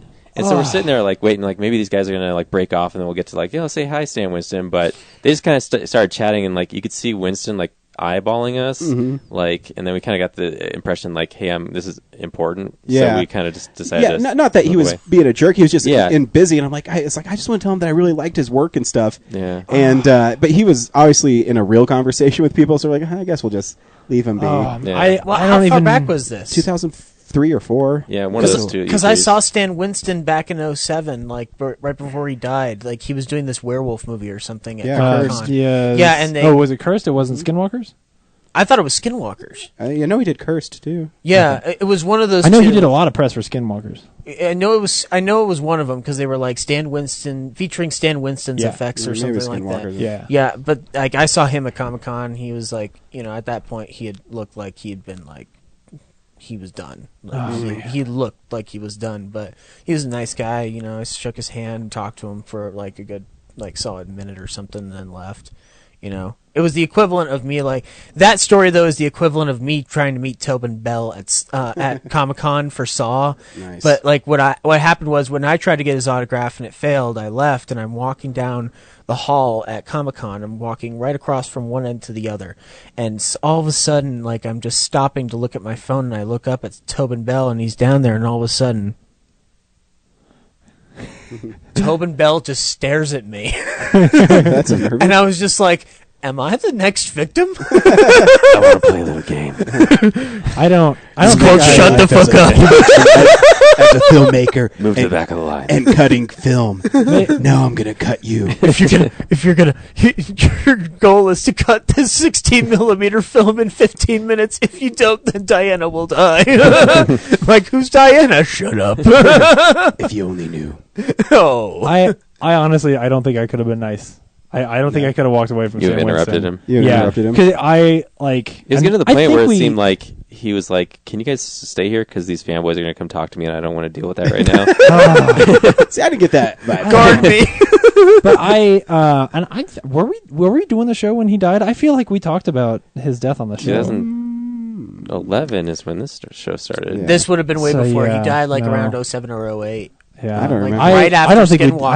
I don't think we I think it was were. 08. But I remember Dark that Knight day, times. like, because he was one of my favorite Hollywood people, straight up. Like anytime you saw him in like featurettes and stuff, he was clearly having so much fun. Oh, yeah. and was so freaking talented that I don't think I could have held myself back. Well, Man. now that I'm, bigger than Jesus, I would just walk up and Hey, Ryan, we're on this podcast. You want to do an interview? Did you just say Ryan Reynolds podcast? that'd be sweet. Welcome to the Green Lantern Hey, show. remember Van Wilder? That's what we should do. We should rename the podcast to the next person we want to get on the show, and just call it that until that person finally admits It's comes just on the going to show. be the Robert Downey Jr. show every yeah, week. yeah, for like 1 year, and then we'll get him on the show. Brad, what'd you watch this week? I know. There's still other stuff to talk about that we watched this week. Luckily, I didn't watch that much this week, except for all of season 4 of 24 again. Yes. I don't know why. I was like, That is the best season. I was flipping around Netflix. My favorite season's 3 or 5, and actually, after watching 4, I actually like 5 a little less. It's for some reason, all these years later, there's like some like repetitive, goofy stuff. 4 was just like, I forgot how like it's really impressive, and like some of the people in it, and like some of the plot twists in it. Like, man, I know. I got to rewatch it. wish I could pull an example right You now. know, But season 4 was what got me into 24. that's me too. I'll never forget because I love 24 so much. I went over to my friend Brandon's house, and his dad was watching it. And I don't know if it's the first or second episode, but they can't get this guy to talk. And Jack Bauer busts in, he shoots him in You're the talking about leg. season 2. Is it that's season 2? Yeah, That's not season 2. dude, I just watched all season 4, dude. What, does he go in season 4 and shoot some dude in the leg at the beginning? Trying to remember, like season 'Cause 4 he's trying to figure There out is about an the episode train, where he right? does it, but I'm blanking on the exact episode. But Because he's trying to figure out about the train, right? Yeah, he's trying to figure out about, like, the train crash, 'Cause but he doesn't he- shoot a dude in the kneecap, because the guy you're talking about is like he decides to do that because he's a like convicted. No, there's rapist or that one something? where he shoots the dude and kills him and then cuts his head off. But I'm Yeah. talking about the one where he goes in and the guy won't talk and he shoots him in the leg, and then the guy spills the beans because no one can interrogate him and get him going. And Jack Bauer is basically, I'm tired of this shit. And he walks in and he shoots him and he spills his guts. I remember Aaron that being Driscoll's in like the head of season CTU. Maybe it's He gets fired. I don't. Maybe it's earlier. I know that's the moment when I watched it that I started watching the show. Yeah. Well, Anyways.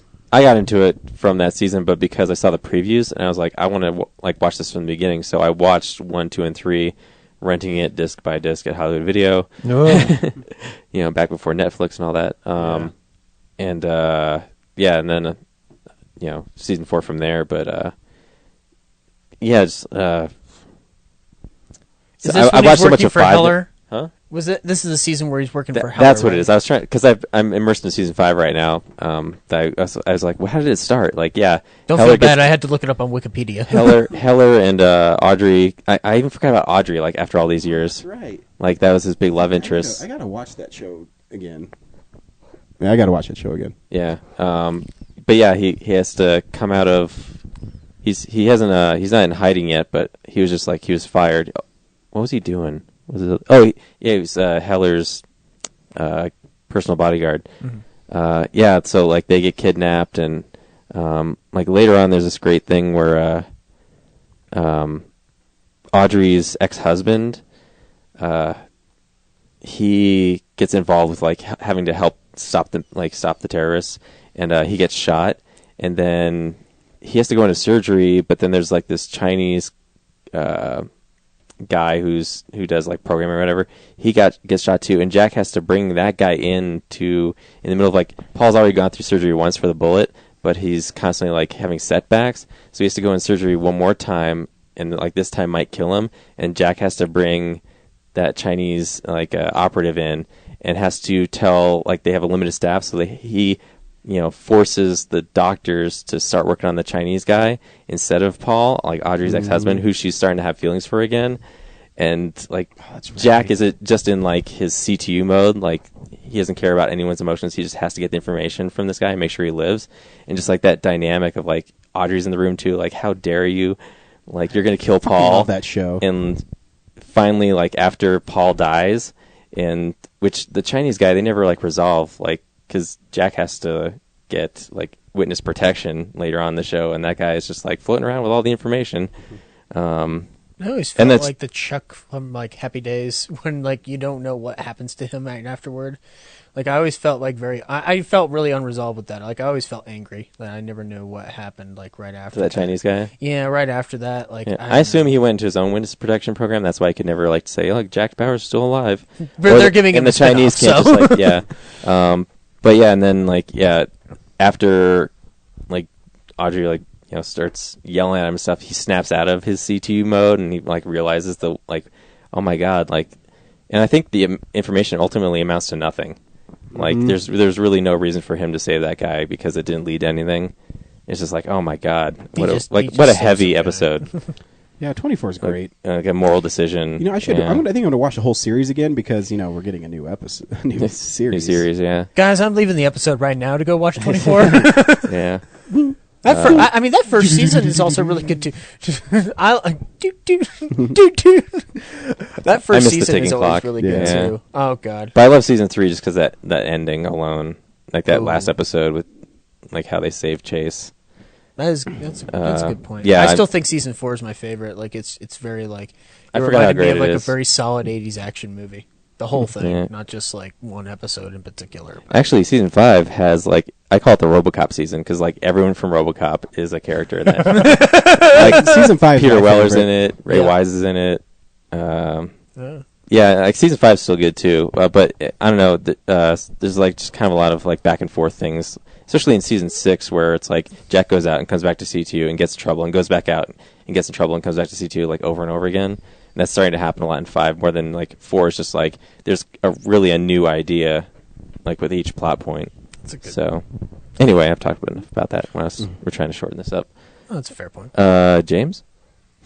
The only thing we haven't talked about that I watched was I rewatched Oblivion this week and saw it with my folks, and I like that movie more now than I did in theaters, and I liked it in theaters. The one thing I gotta be careful how I say this. The one thing that I was amazed by seeing it a second time was that Olga Kurilenko's performance when she wakes up is fantastic. Because when you know everything that she knows, that scene is very different. And you realize how deliberately scripted that sequence is. The things that people say are very carefully chosen so as to cue her character on certain things, and so her performance appears to be one thing the first time you see it and is a completely different thing the second time, and works perfectly for both versions. And that's really impressive, especially from somebody like her who I think, you see her every now and then, but she's not like touted as some, great actress. I think most people just see her as like, oh yeah, she's that, the pretty one that they throw in as a Bond girl. I don't think people really take her seriously, because she's like in this and Max Payne. But I think she's really great in Max Payne. Remember, she's totally naked in it. and Hitman. Is that's she? right. It's Hitman. Is that Netflix? She's in both. I know. I've maybe never it's seen Hitman. Max Payne, so I don't know. Maybe if she's Hitman. naked. No, I think it's Hitman. Yeah, you're right. Okay. Both some shitty video game adaptation. Right. Yeah. Anyway, why she's not in a Resident Evil movie, I don't know. Oh, because she's better than maybe an Afterbirth. That's what I'm saying. Oh gosh, please stop calling it that. Resident Evil Afterbirth. That's what it's listed on Flickster. It's not real. That's hilarious. I can't believe it's going to be that. It's not that.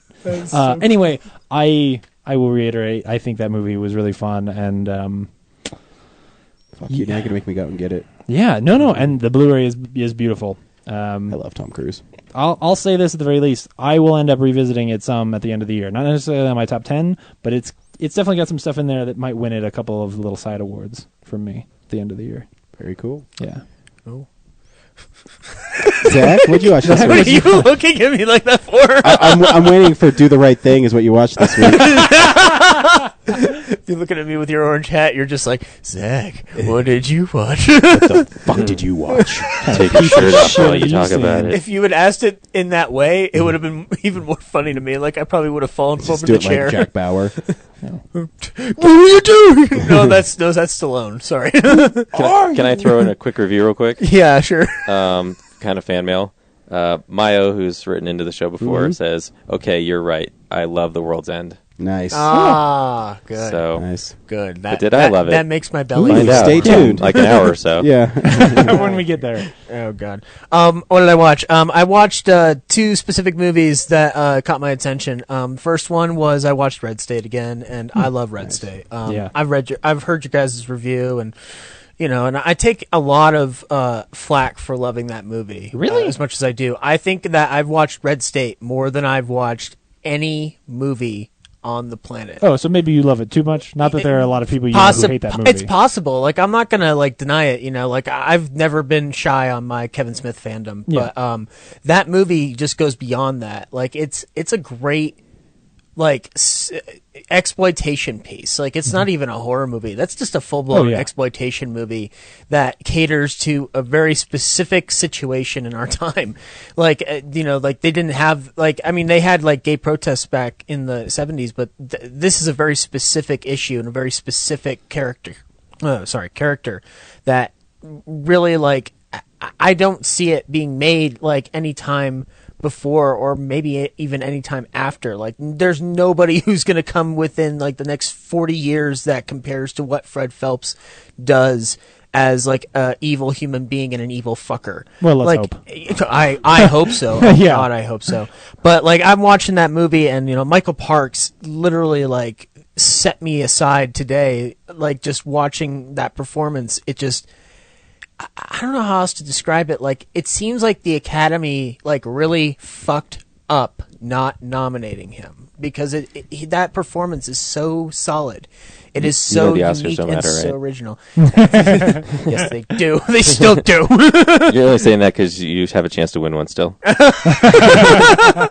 The Oscar goes to a bunch of real nerds go to Las Vegas. I am Hangover. looking And at hijinks are they and gonna get don't you this think that I'm time? not writing that movie right now. But even that, also John Goodman, that last line where he's my people do the strangest things when they believe they're entitled, but they do even stranger things when they just plain believe. Yeah. Melissa Leo scares the fuck out of me. That's my modern day equivalent of the Sleepaway Camp is her whole performance, where she's you get down on your knees, you pray. Yeah. The only other movie that I saw this week, beyond our movie of the week, was I watched Halloween 6: The Curse of Michael Myers again, because it was the only Halloween movie on Netflix, and I was I think I was out and about on a meeting, and I had Netflix on, and I was in a cafe waiting for somebody. I'm just I'm going to pop in a movie, but I didn't have anything on me, so I just went on to Netflix, and I was just oh, Halloween 6, Curse of Michael Myers, let's do this. That movie fucking sucks. Yeah. I love the Halloween movies to death. What Evil Dead is to you, Halloween is to me. Really? I am you ask me any question, I will give you a Michael Myers answer. I love that series.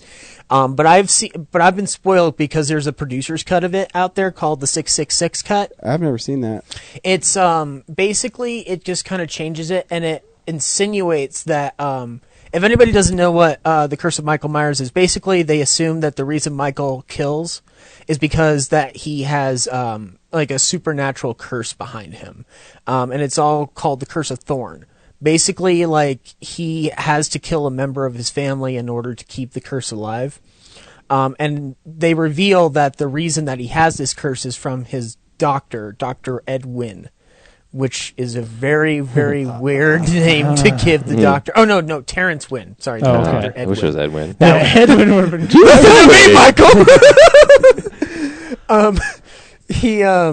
So anyway, Dr. Terrence Wynn has this curse. He gives it to Michael, and all shit breaks loose, obviously, for 6 movies.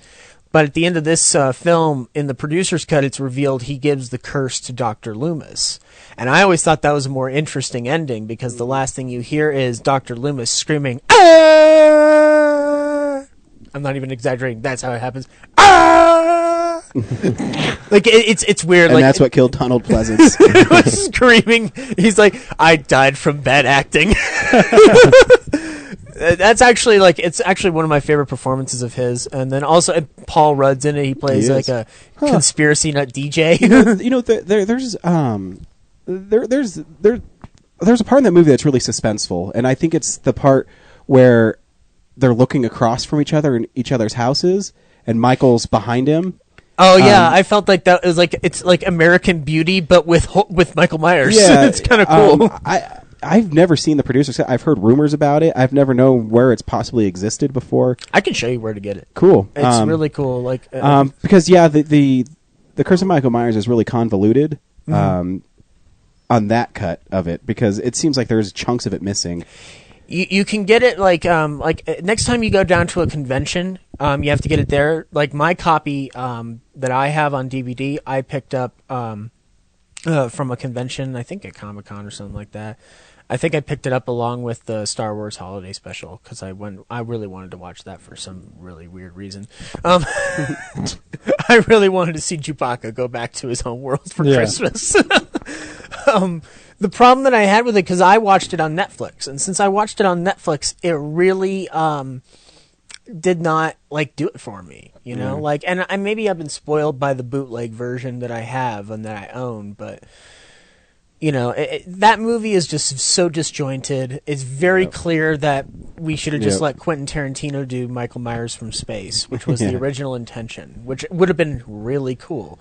But, you know, I mean, overall, it's a very fun horror movie that, I can get behind any Halloween movie. I got behind the remake of Halloween 2. And I actually think that one's pretty good. I do too.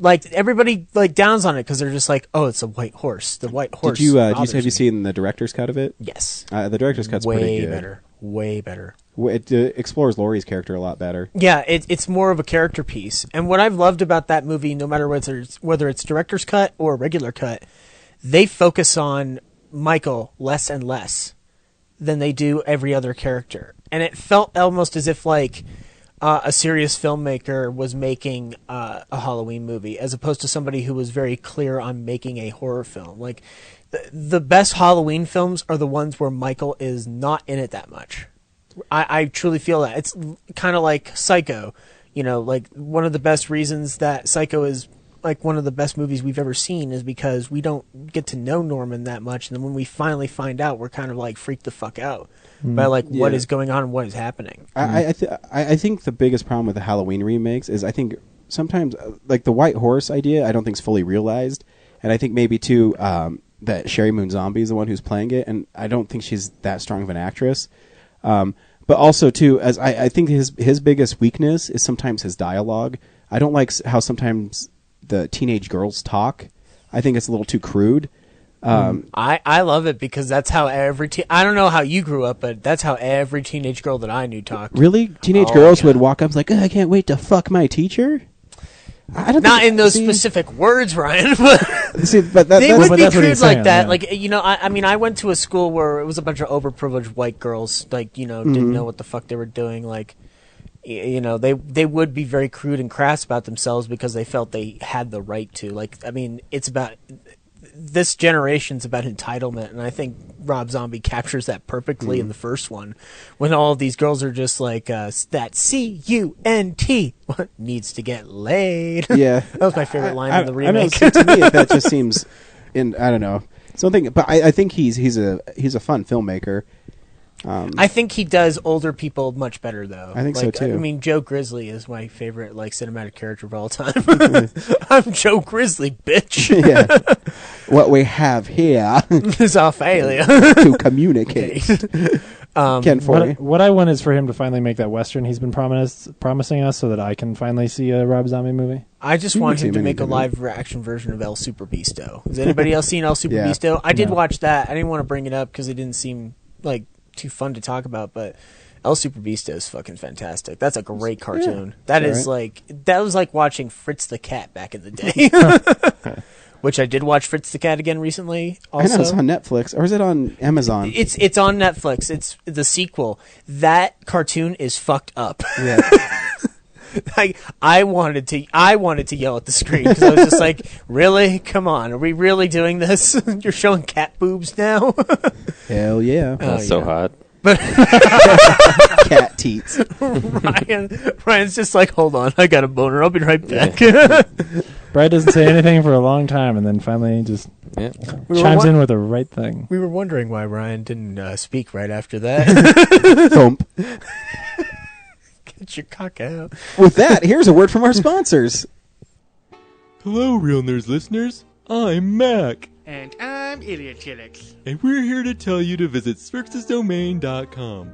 Why should you visit SphrixesDomain.com? Well, it's simple. If you like farts and cartoons and bad words and stuff, you should definitely visit SphrixesDomain.com. How do you spell that address I see? What? I don't know. Fucking S something. I don't know. I'm incontinent. I have no idea. Fine, I'll do it. S P H E Sure. R. Oh god. Seriously, you're gonna X spell the whole thing out? S Oh D. god, just say the domain part. I don't want to be here all night. Jesus. Is it getting more of a complicated website name? Stupid assholes first. Jesus. Anyway, visit our website where you can read about all the funny adventures of 7 aliens struggling to live together in an abandoned warehouse in Denver. Well, what? That's it? What? It doesn't say anything about my crazy hijinks or antics or... Ridiculous. Nope, that's all Sphrix wrote down. Well, that doesn't sound funny at all. But you know what does sound funny?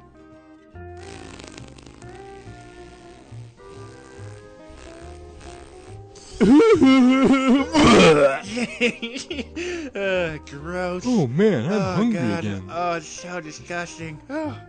Sphrix is gonna be pissed when he sees what you did to his office. Hey, what are you guys doing in my office? It smells like puke and farts in here. Go to SphrixesDomain.com. Bye! SphrixesDomain.com. For barbecue that can't be beat, try Birdman Barbecue Sauce. Available and original and spicy. These robust, full-flavor sauces have the awesome power to kick your taste buds in their face. And for that smoking taste on everything you eat, try new Birdman Smokin' Rub. Caution! Meat left unrubbed may suffer from flavor performance anxiety. You can pick up Birdman Barbecue at local area Ace Hardware stores, Ruff's Barbecue in Golden, and the Danny Cash Hot Shop off Broadway. You can also like us on Facebook at Birdman BBQ. My man spider sense is tingling. Hey, look, it's Man Spider. How's it going, true believers? When I'm swinging through Colorado and I need comic books, I head to Arvada, Colorado, to Colorado Coins, Cards, and Comics. Oh no, the teal troll is attacking me. My son's in danger. Will no one help him? Oh no, it's Man Spider. Colorado Coins, Cards, and Comics, the whips the competition with great deals on back issues, 50% off, hold slot, 20% off list price. You want sports memorabilia? They got that too. Where are you going, Man Spider? The teal troll still has my son. Here's web in your eye. Oh no, I'm bested by Man Spider again. So visit 6700 Wadsworth Boulevard in Arvada, Colorado, and tell them the Real Nerd sent you.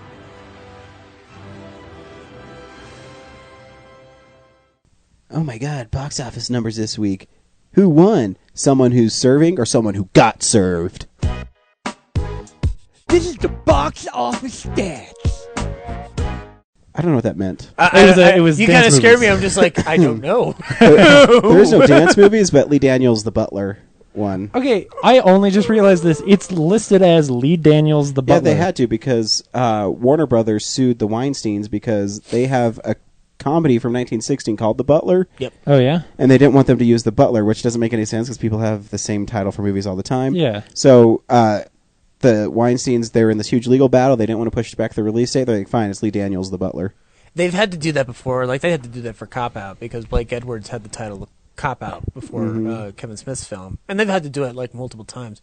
But I don't understand because, like, I've looked on Netflix before and I'll see, like, titles that I've clearly seen before. Oh, yeah. Yeah, most of the other titles are ones where it just follows, like, a production from some company I don't know. So, is this movie any good? I heard it's been good. Yeah, it's been getting really good buzz. 24 million? I want to see it.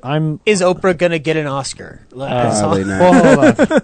Let's not say too many bad things about Oprah. I actually really like Oprah. Didn't she already get one for Color Purple? Yeah. She already has an Oscar. I thought she got at least a nomination. I didn't know she definitely got a nomination. I think she won. We'd have to do some fact checking. She had the best line in that movie, like, Lord knows I loves Hoppo, but if he ever beat me again, I'll kill him. Oh yeah. Yeah, I'm really interested to see it. 24.6 million. I don't know if you said. So yeah, that. 24 million. Kick-Ass 2, 13 million. At number 5, that's number what we 5. saw. And Paranoia 13 with 3.2. Oh shit! I even tell. I saw Paranoia? Kick-Ass 2. Shit. Oh, you did? I wasn't on last week's episode. That's right. What'd you think of Kick-Ass 2? Should we wait? Should I just wait till next week? No, we'll just say it now. I enjoyed it. Really? Obviously, you guys didn't enjoy it as much. It's definitely not as good as the first one to me, but it's also way overpacked with stuff. Yeah, I think that's its biggest issue. It doesn't have an identity, really. If they did one story instead of the 3 that are going on, and the motherfucker Christopher Mintz-Plasse, he steals the show. Oh, yeah. If they all focused on things- his revenge on Kick-Ass, it would have been awesome. Yeah, if the movie were just the motherfucker goes after Kick-Ass, that would be... Yeah, but... Is it as dark as the actual Kick-Ass 2 comic? Ooh, I haven't read it. No. Who gives a shit? Because I put down that comic because it was dumb. It was funny. No, I didn't find it funny. There's one moment that's really dark in there, but the rest of it is just hilarious. But I don't know. But like you said, if it was just the motherfucker tracking down Kick-Ass, like that would be a good movie. But I also thought like having Hit Girl's villain just be normal life, is also a great storyline. Yeah, like that could be its own movie too. The weakest thing was like all of a sudden towards the like third, fourth of the movie, Kick-Ass is struggling with his dad. Like they have a strained relationship out of almost nowhere. Yeah, and then he's dispatched, and like they could have like. With him teaming up with Sergeant Stars and Stripes, like him being like a surrogate dad, like that would be a good storyline. Yeah, of like he's spending more time with this guy than his real dad. Yeah, like I said, all the stories aren't fleshed out enough. Yeah, it's just like all this. It's really stuff disjointed. But I love the motherfucker in that. Yeah, he's great. And stay after the credits because is Nicolas Cage in the movie? No. Nope. Okay, because they have there's him on a the poster. campy picture of him, but okay, because they have him listed on the poster at the Alamo Drafthouse. Interesting. Yeah, I was just like, well, and what those posters are like they're usually Mondo posters that they may not. They may have just wanted to cover all their bases or something. I don't know. That just kind of like felt weird to me. I was just like, Nicolas Cage is back? Is he No. going to say Kryptonite again? No.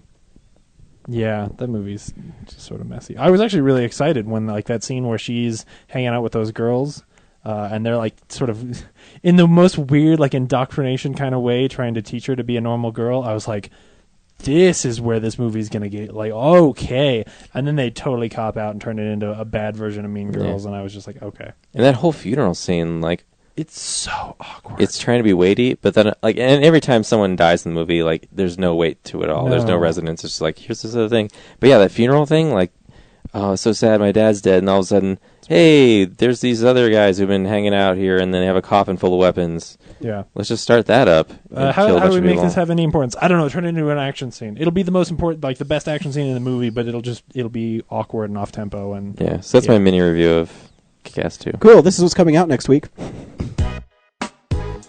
DVD releases and Blu-rays. Lots of shit. Yeah. Really? Are you a fan of Sons of Anarchy? Season 5.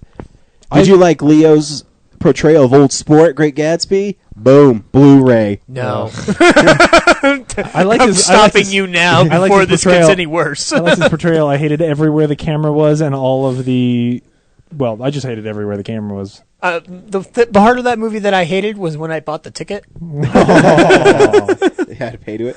The Walking Dead season 3.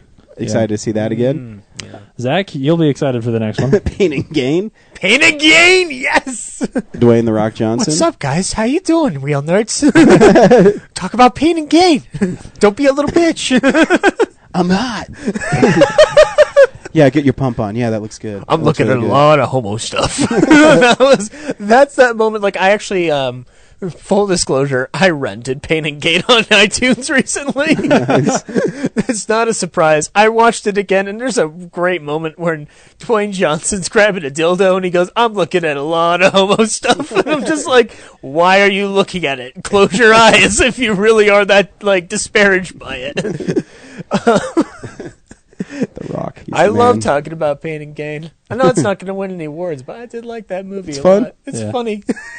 They're a bunch of idiots. It's hilarious. Anyway, what's next? Don't want to talk. I'm not gonna fall into a stereotype here. Elementary season 1. Yeah. How does this happen? This show, like, seriously, Have like, you seen it? Yeah. Lucy Liu is not Watson. Yeah, that's maybe the weakest part of that show, but God. The best part of Sherlock, the BBC show, is that they're playing on the idea that Sherlock and Watson might be gay for each other. that's not the best part of that Yes, show. it No, is. it's not. No, you no. can't not admit that's not very interesting to you, because they're taking literary characters from 100 years ago and going, "What if they were gay?" But I mean, they're sort of doing that in this one too. Like, actually, here's the thing. Here's the part that like, I fell off of that show just because I was like, yeah, this is good, but I watch a lot of shows, and so some of them get cold. Mm-hmm. Shoot, now I can't. Moriarty, Yeah. in Elementary, is a woman, and the thing that she does is get him hooked on drugs. And that is like, that's why Moriarty is sort of the villain, is because she is sort of what leads to his downfall and his drug addiction. And I think that is a brilliant, like, I wish I were watching the show. I was told this at a family soiree. I wish I was watching the show, and I'm actually kind of excited to go and watch the whole first season, simply because I think that's such a smart idea, and is actually a better take on Sherlock, and a more consistent and interesting take on Sherlock than the British show does, because I don't think that Stephen Moffat is a very good showrunner. Anyway, the very last thing that comes out this week is Kon-Tiki, which I'm really excited to see again. Okay, good. And people should definitely check out Kon-Tiki. My favorite part about watching Sherlock, the BBC series, is when my Netflix stopped streaming halfway through the first episode. Hold on. The first episode is the best episode of the whole that's series. a bummer. Yeah. He called Any it back, opportunity. man. Any Like opportunity reeling to it diss in. Netflix. Yeah, right. I We are love never going to get a Netflix sponsorship because Fuck of them. They Ryan. won't be around in 5 years. Oh, I don't think love that's true. Moriarty on the BBC show because he goes, "Hi, I'm Moriarty." Hey! I'm just like, what the fuck is Deliver that? lines. I really hate That is a very interesting acting choice. Okay, fine, let's go with this. And then you hear in the following episode, his ringtone is dun dun dun dun dun dun dun dun dun dun, and I'm just like, I stopped and I paused my TV and I went over to the back room and I smoked a cigarette for 5 minutes. My only thought was, why is Ludwig van Beethoven done by Walter Murphy playing on his phone? This is the American in me talking, but Robert Downey Jr. Sherlock is the best. I was just going to say, I think that the Moriarty in Sherlock, in the British season show, is even worse than the Moriarty in Game of Thrones, and his plot, Game of or Thrones. Game of Shadows. I mean, in Game of Peter Shadows, Dinklage and is his Moriarty. plot is even more convoluted and pointless. Because in Game of Shadows, it follows one of the books really closely. Here's the thing. It follows I the like final it. problem really well. I like Game of Shadows. I do. I think that movie is really fun. I just think, like his Moriarty's story in that is not. Oh, his, it's like, not great. arms. James, are you Yeah. sure you want to play this game? Yeah. Anyway, Open hand strike to the face. Anyways, this week we saw The World's End. we did. Did we not read any comic books? Oh, fuck, yeah, we did read. I read comic books. I read them all the time. What's up, nerds? It's the Comics Corner. I'll pick a comic for you. Okay. Just some random comic, guys. This is- Random. Like, let's see. Spider-Man number 51. Let me, hang on a second. Let me get into my long box, okay? Hang on. Okay.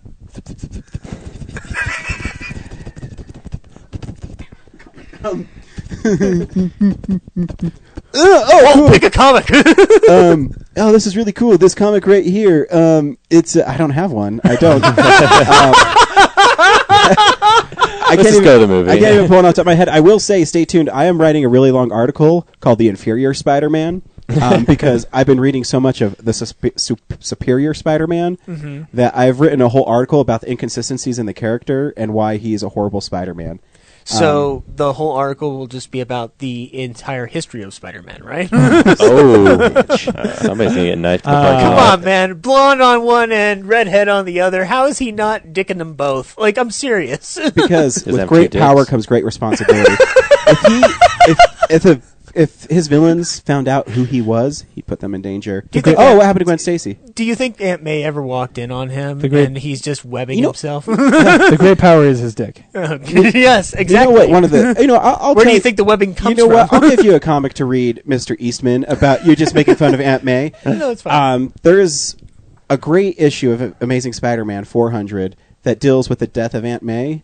Where I have read that one. It's very good. There's about 15 pages. It's a 40-page comic. There's 15 pages of him talking to Aunt May on top of the Empire State Building because she's about to die, and she's like, "I always knew you were Spider-Man." And he starts to cry, and he says, "No, he says, no, it's okay." And he talks about why he's Spider-Man, that he's sorry that Uncle Ben is dead. Amazing Spider-Man 400 is one of the greatest issues of Spider-Man that was totally retconned for no reason. And that's why I'm writing this whole article about Inferior Spider-Man, because instead of retconning stuff that is horrible, like Norman Osborn fathering children from Gwen Stacy, they choose to kill Peter Parker in a total bullshit way and have Doc Ock take over for him, and they try to beat it over your head that he's a better Spider-Man than Peter is because he murders villains.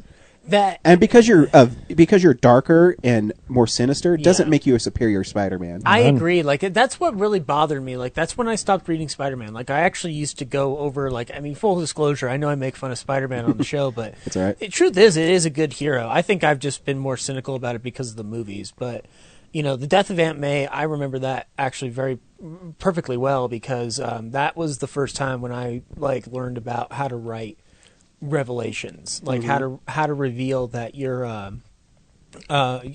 innermost secret. Like the only other thing that I can compare that to would be when I saw Clerks 2 and when Randall reveals that he wants to buy the Quick Stop. But Doc Ock becoming Spider-Man bothered me a lot. That's when I stopped. Like, I was just literally like, this is ridiculous. Like, they're not even trying anymore. You know, I'll never forget, my wife makes fun of me to this day. She came in, after she got home from work and I was reading 700, and she could see my face. I was visibly pissed off. But not so much, I understand that they're trying to do something new. Were you in the corner with a bottle of Jack going like, this doesn't make sense anymore? This is bullshit. You know, if you want to get them to stop this Superior Spider-Man thing, stop buying them and reading them, Ryan. I know. Hit him in the wallet. Stop buying the comic. But see, here's the hard thing with it, though, is I am such a Spider-Man fan that I always give Spider-Man the benefit of the doubt, no matter what. That benefit is your dollar. Exactly. Well, and you know that they're going to undo this, and they're going to bring normal Spider-Man back. Like, this is comics. And honestly, it makes sense to be Bucky there when or that Captain happens. America. You know, like, they've brought him back before. Yeah, you can't, but you can't... But they did this one really poorly. They did it. The execution is poor. If you're trying to hurt Peter, and there was a whole, like, 3-page thing from the letters because Doc Ock finally got the remnants of Peter Parker out of his brain. And there was this wonderful... This is what inspired me to write this article. There was this wonderful letter from this guy who obviously has read Spider-Man for years, he said in his letter, and it's about a page and a half long, like, tons of words, and it's eloquent, and he's just saying, you guys sit there and say how, you know, Steve Ditko and Stan Lee put Spider-Man through the ringer. Yeah, but he always found a way to be a better person because of it. Yep. And by killing him in a weakened state body by Doc Ock, just to give him a darker edge and, you know, have him murder villains and stuff, is not making Peter Parker a better person. You're not growing the character, you're stunting the character. Yeah. And it's that's the part that bothers me. I don't mind that they're messing with Peter Parker. That's who he is. Right. But when you're just going to kill him and you're going to have... I mean, in Superior Spider-Man number 7, he shoots a dude in the head. Spider-Man shoots a guy in the head because he thinks it's justified because that guy went on a shooting spree. The old Spider-Man would never do that. No, it's like Batman. Batman doesn't carry a gun. Like, Batman does. Like, I know it's like cliched from the Nolan movies, but this is actually something very, very, very specific to Batman, except for one alternate universe storyline, which is Batman doesn't carry a gun. Batman doesn't use a gun. He does not kill criminals. He says, I have one rule. And then the Joker goes, oh, well, that's the rule you'll have to break. But there's no, these superheroes are dear to our hearts for a reason. We learned from them that just because somebody does something bad doesn't mean you have to kill them. Exactly. And by unleashing your own form of extreme justice, to me, doesn't make you a good hero. Right. I mean, there was... Kick-Ass does it fine, but other ones But you're not. That's not who the character is, and you're by you forcing me to think that he's a better Spider-Man doesn't make him a better Spider-Man. Yes, because you can sit there. I mean, right now he has his own minions. He has his own super island and stuff. I'm like, really? This is Spider-Man? This is stupid. And I have said before, mostly off the podcast, but I've said before, if they wanted to do this as a way of, okay, what if somebody else was Spider-Man and we could use that experience as a foil to show us how great Peter Parker is, I'm like, that sounds really cool. Like, the story you're telling me about somebody else takes over Spider-Man and does it, and they basically turn into a supervillain because of the power that they have. That is, with great power comes great responsibility. That is the story. I'm told from the other side, but it is. The problem is that they took Peter Parker out of it, so they are not building on that character anymore. They should have left him with leukemia in a hospital bed and make him have to fight through something like that, or abandon him somewhere else, and just give us little ideas of hey, this is still a Peter Parker book, and this story that we're telling you is still about Peter Parker, because it is. Yeah, I agree, and I always said it'd be more interesting because Peter Parker was in his consciousness until 4 issues ago. Mm-hmm. I think it'd be more of a growing thing for Peter Parker is if Doc Ock tracked down the Green Goblin, and he beat him up so bad that he was going to kill the Green Goblin, and Peter Parker stopped him from killing the Boomerang. But what if Peter Parker didn't stop him from killing the Green Goblin? Mm-hmm. Then he deals with the guilt of what he did, and then that makes him learn his lesson. Yeah, I think Ryan just wrote the best Spider-Man movie ever. that teaches Peter a lesson. The only silver lining I see in this right now is the Ultimate Universe is going away, but they're pulling Miles Morales into Spider-Man. Yeah, and I don't mind seeing him be Spider-Man. But I still have an issue with 3 Spider-Man books and not a single one is Peter Parker. Yeah. Anyways, this week we saw the World's End. We could just say really quickly that at least we don't have another Spider-Man 3. Don't start that fight here. Real quick though, go to Colorado Coins, Cards, and Comics in Arvada. And they will give you 20% off of your trades, and they're fantastic. The store is great. So go there and don't buy Spider-Man. Don't buy Spider-Man 3. You raise your hand. I was going to give him a high five for his comment, but high five. Spider-Man 3 I was is not are as you bad telling as me to stop? It's not terrible. There's worse movies. Yeah, there's way worse Marvel movies. Yeah, it's whatever. I like Sam Raimi. Anyway, I love Sam Raimi. The World's End. Does actually people go see The World's End? Oh, clean that up, bro. Yes, sir. Get Gizmo on my belly. I thought that this movie was... I've seen a lot of films this year. I've actually seen, by my count, about 100 films in the theater. This is the best film I've seen this year. And this beats out Fruitvale Station, which was, up until then, the best film I had seen. Cool. Fruitvale's good. I saw it. It's fantastic. But The World's End, though, is... You have to think back to something like as old as Animal House, Caddyshack, National Lampoon's Vacation, comedies by those greats where you're just you can be moved in a moment. In a single moment, you can be moved. This movie has 5 or 6 moments where you're going to be crying your eyes out. I'm serious. This movie is not what it seems from the trailers or anything like that. And I love Edgar Wright for a very specific reason. He is able to make me cry during a sci-fi, an action movie, and now a robot movie. This was... They're not robots. What? I said they're not robots. I know that. I'm trying to cater to the fact that we haven't seen the trailer yet. Let people fill in the blanks. Yeah. No, but anyway, and Simon Pegg gives his best performance in the Cornetto guy right trilogy. here. That was good. That was really good. It took me a second. Yeah. Brad, should people go see The World's End? Coming into this, I was really hoping that this would be my favorite movie of the year. And it totally is. And I cannot wait to see it again. I cannot wait to see it again. James, fuck you. This is what... No, I'm just kidding. James, what did you think of The World's End? It's really rare when you see a movie when you're coming to the end of a movie and it's wrapping up and you realize that completely outside of your own control you have been grinning from the very beginning of the movie to the very end, just like in having so much fun, not even thinking about it. And this is the second Edgar Wright movie in a row where I had that moment where I realized, like, I wasn't even conscious of the fact that I was having so much fun. I just fucking was the whole time. Like, this is fantastic and absolutely one of the best movies of the year. Yes, you need to go out and see this movie, even if you're not an Edgar Wright fan already. Like even if you don't like the Cornetto trilogy, just go and watch. Yeah, like if you haven't seen the other ones, don't wait. Do not wait. Go see this movie now, because especially I think this is the best that Edgar Wright has been.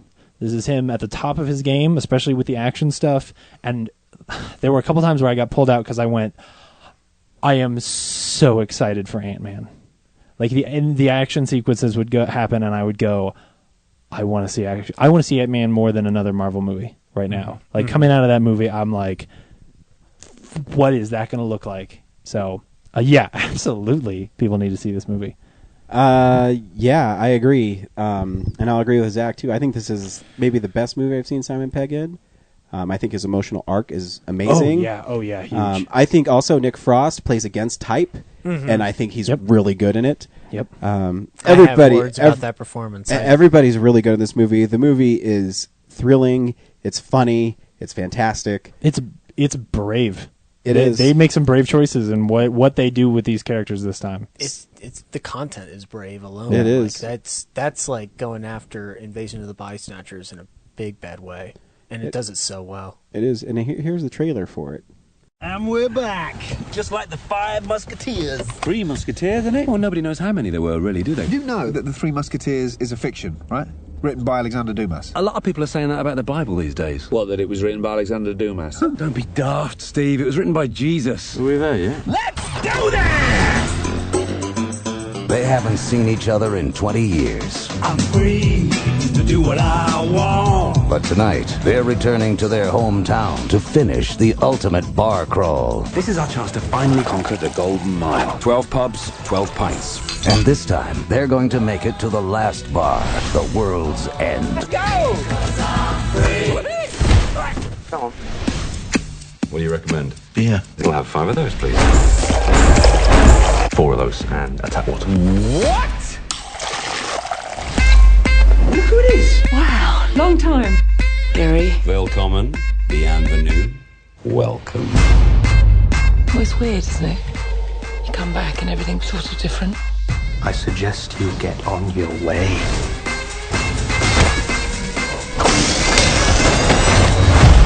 Welcome home, boys.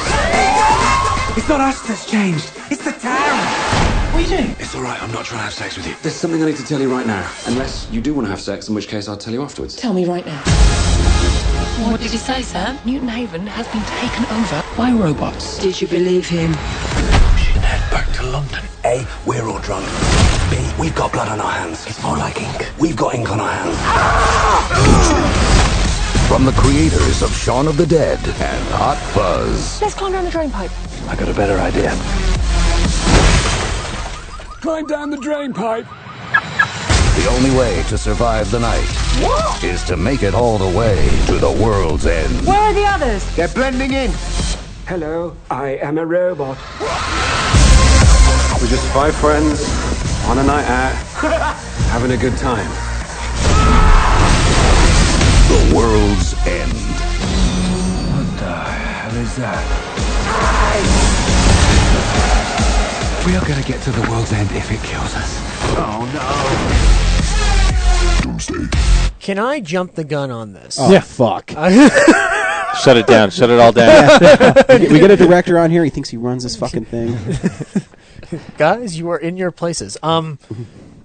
There's a reason why. Like, I know we were talking about the Oscars a couple of minutes ago about It was an hour and a in half. regards to Red State. Yeah, a couple Oh, segments I thought we ago. were talking about their irrelevancy, but go on. No, he brought up that they were irrelevant, and this movie made me realize how irrelevant they were. Like, I still regard that institution as fantastic, but there is no way on earth in a justified world that Edgar Wright is going to get an Oscar nomination that he clearly deserves for writing this movie.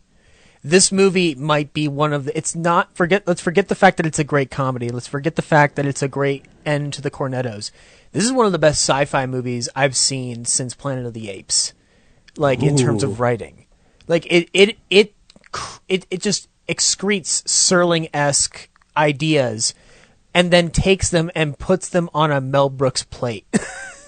It literally is one of the best sci-fi stories I've ever seen because of the way it handles its characters, its emotions, the way they handle the ending, which I'm not going to jump too much into it until we get to that point, but that ending is so brilliant. That final scene for that final drink. You mean I got the computer. The computer. Oh, okay. That might be one of the greatest reveals I've seen in a movie in a long time. And then to have that computer go, fuck it, you guys are useless. Yeah. Is so genius. Yeah. I seriously have not seen a better sci-fi movie in a long time. I truly feel that there is, in a better world, this movie would be getting Best Picture right now.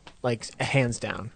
I know I'm overselling it, but damn, is this movie good? It needs that attention. I think the thing that you're getting at is the fact that this is the most dramatic. It's the most dramatic, and it's the most grown up. Yeah. Oh, yeah, definitely. Yeah. I think the story of these friends, and I think the thing that really struck me, probably once they got to the town at the beginning, was, as far as being very different from the other movies, is that I don't like Greg at the beginning of this movie. Gary. Gary. When they arrive at the town at the beginning of the movie, I'm like, I don't like Simon Pegg. I do not like this guy, and that's very different for these movies. Where in the other two, even if they are stuck up or something like that, or a total badass or whatever, they're fun. You like him. I really thought he was a prick. And I was like, I really don't like this guy. And it's a lot of work to redeem that character, and I think they do a really good job. Yeah. You know how you go through American Pie 1 through 4 and you hate Stifler at the beginning, but then you grow to love him? That's how I felt about Gary's character, where I was just like, oh, this guy's kind of a dick. And then later on he starts developing into such a emotionally heartfelt and relatable character. I've said it before, and I'll say it again. Gary King is the only character that I've related to in a movie this year. By far, in many ways, but just that character is just so down to earth, so deep. Yeah, but there's so many moments in the movie too. I can't remember his name. It's not Martin Freeman, Nick Frost, the dude from Hot Fuzz. Who's the older guy? Peter. It's Eddie Marzan and Patty Considine. Anyways, he has that moment where the bully comes up and is like, "Can I have that chair?" That's Eddie Marzan. Yes. Yeah, and so he takes it away. And they says, well, what's wrong? He's like, he used to beat me up, and now it means nothing. So he doesn't even remember me, and that's so heartbreaking. You're like, so yeah, he got his ass kicked for nothing and tormented for nothing, and it's so well done. And, that moment, when he comes back for the bully comes back and he just starts beating the shit out of him. I hate you. Hey Ryan, why don't you explain the plot to the listeners? Who cares? They listen to the trailer. Well, the plot is Simon Pegg is getting his old gang back together because they're going to go back to their hometown where they attempted this legendary pub crawl where they'd hit 12 pubs and the Golden Mile. But all to make it to the world's end.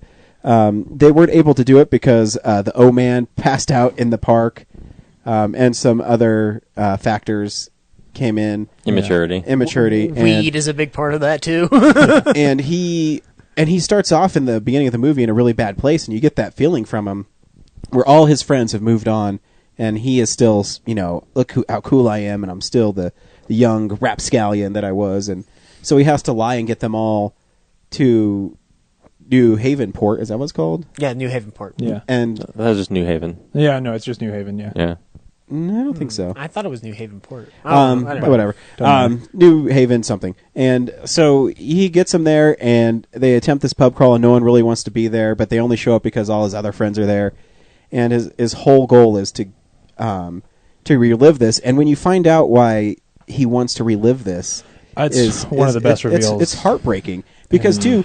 You know, there was a woman sitting next to me in the theater, and when that moment came up, she just saw my head down on the table at the Alamo Draft House, and there were tears coming out of my eyes, and she's just like, "Are you okay?" I'm like, "I'm fine." Yeah, because the movie starts out like you think he's in an AA meeting. Yeah, an AA meeting. Yeah, that nope. It really is one of the best reveals I've seen in a long time. Because too, you know, and the scene when they think he's a robot and they're trying to see his elbow and he won't show it, and you're not entirely sure what to get from that. It's really weird. Such a great MacGuffin. I had noticed the gloves, but especially after that scene, I was like, "What's going on?" And it never came to me. And then they reveal it. It stalls, and it's like, are they going to explain that? Does it change the way you'd watch this movie again? Oh, because, I mean, when I went into it right away, I was like, "This is suspenseful. This is intense. Like this is like." You know, I was watching Hot Fuzz right before it, and, you know, Hot Fuzz has really great place-planted moments. If I went into The World's End again, I think I'd watch it the same way I watched Clerks 2 the first time, where I'd be like, oh, this is really about growing up. The first time I watched it, I was like, this is about aliens and robots and, you know, sci-fi and Serling-esque stuff. I can't watch that movie again without thinking of Clerks 2 now. And how I felt that when I first saw that movie. That opening whole sort of sequence where he's going and collecting his friends is... I'm really desperate to see that part again because I think that's going to tonally be so different. Mm-hmm.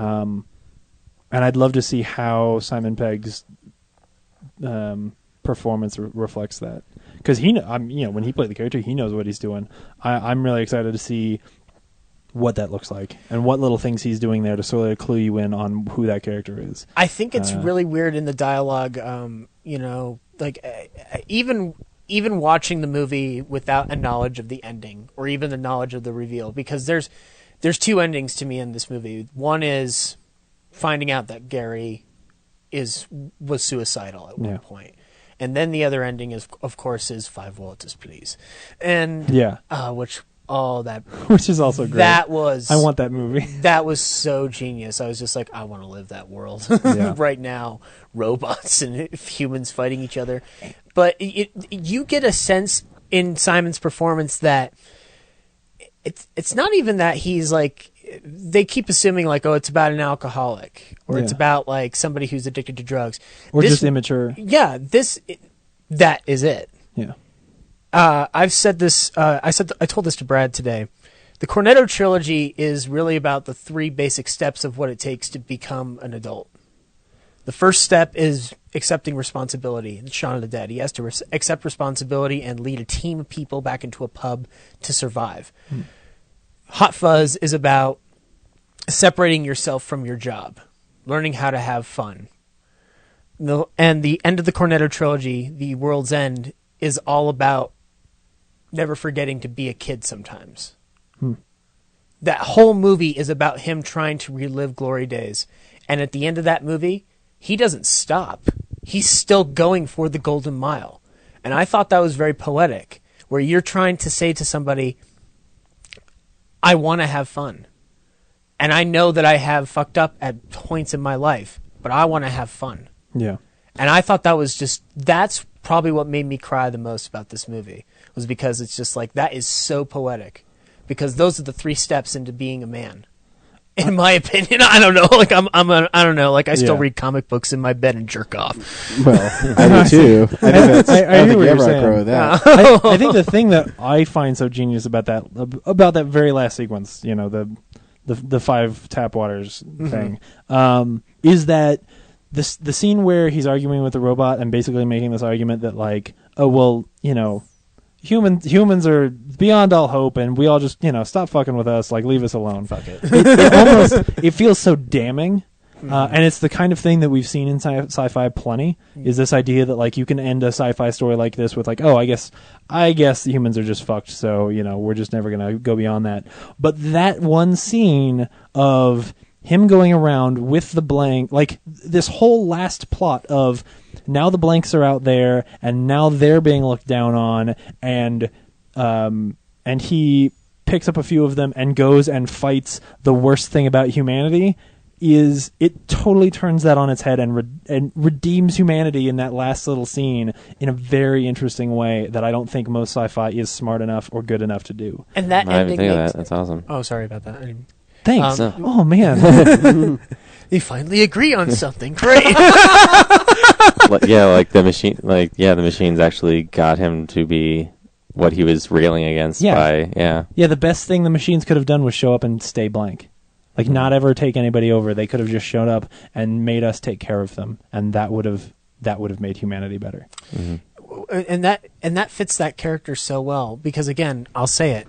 He wanted to. It's not that he didn't want to grow up. He wanted to continue. He wanted to find a way to have fun while still staying as mature as possible.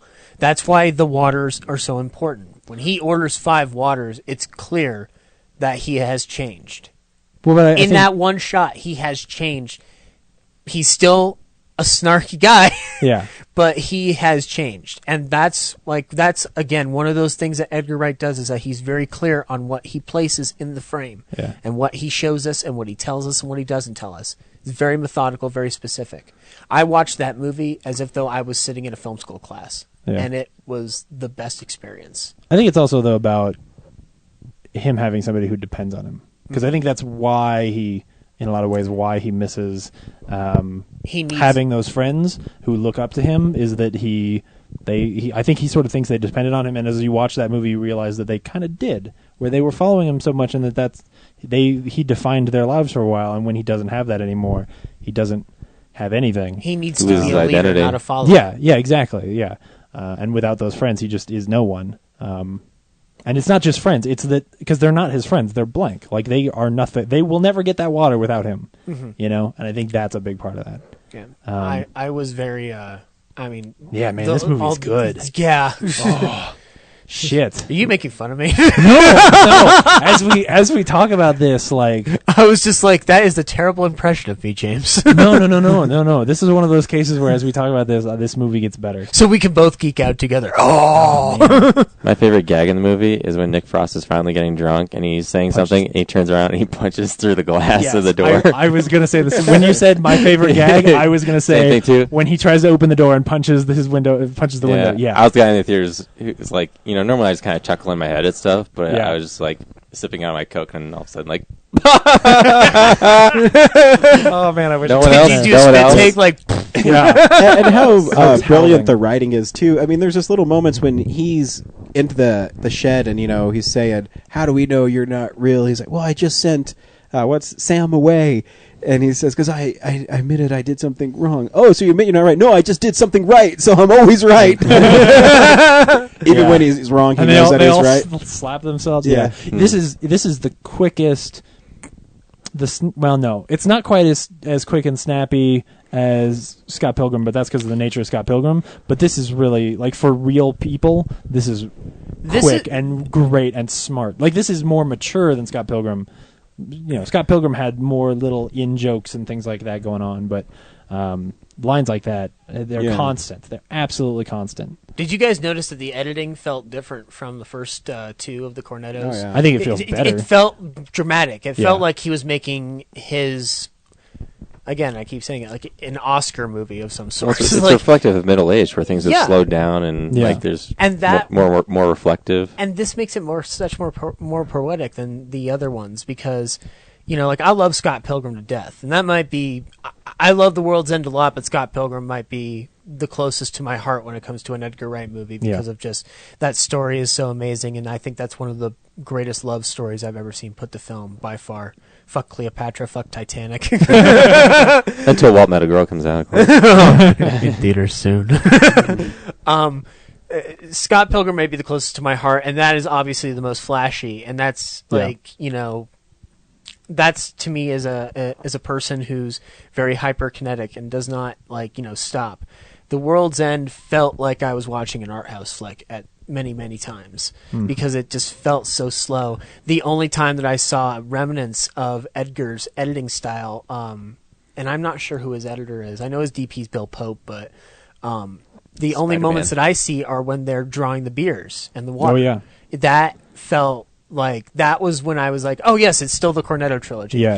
Every time beyond that, I'm not looking at this as an Edgar Wright movie. Right. I'm looking at this as like a Tarantino movie sometimes. And I think it's clear that he's hung around Tarantino a lot. I mean, I don't know. I think when they had those huge brawls with the blanks, the fight scenes, I mean, that was definitely Edgar Wright. I mean, I think I'm talking more about dialogue.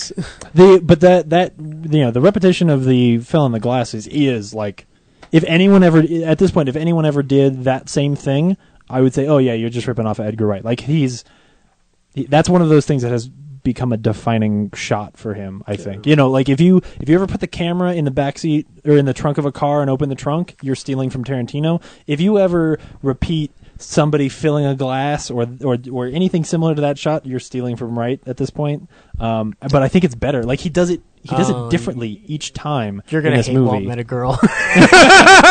Does Tarantino really get credit for the trunk thing? Because I thought that was Scorsese. No, it's a bit of both of them. Yeah, I mean, he wasn't 90. He's not the first one to do it, but he then does it in every movie. Like it has become a Tarantino shot. Yeah. Does anybody get like chills every time Bill Nighy is in a movie? Oh yeah, he's because awesome. I was so that glad was he showed up. Out of all the Cornetto trilogy, because I loved him as Philip, the stepfather. Yeah. I loved him as the chief inspector.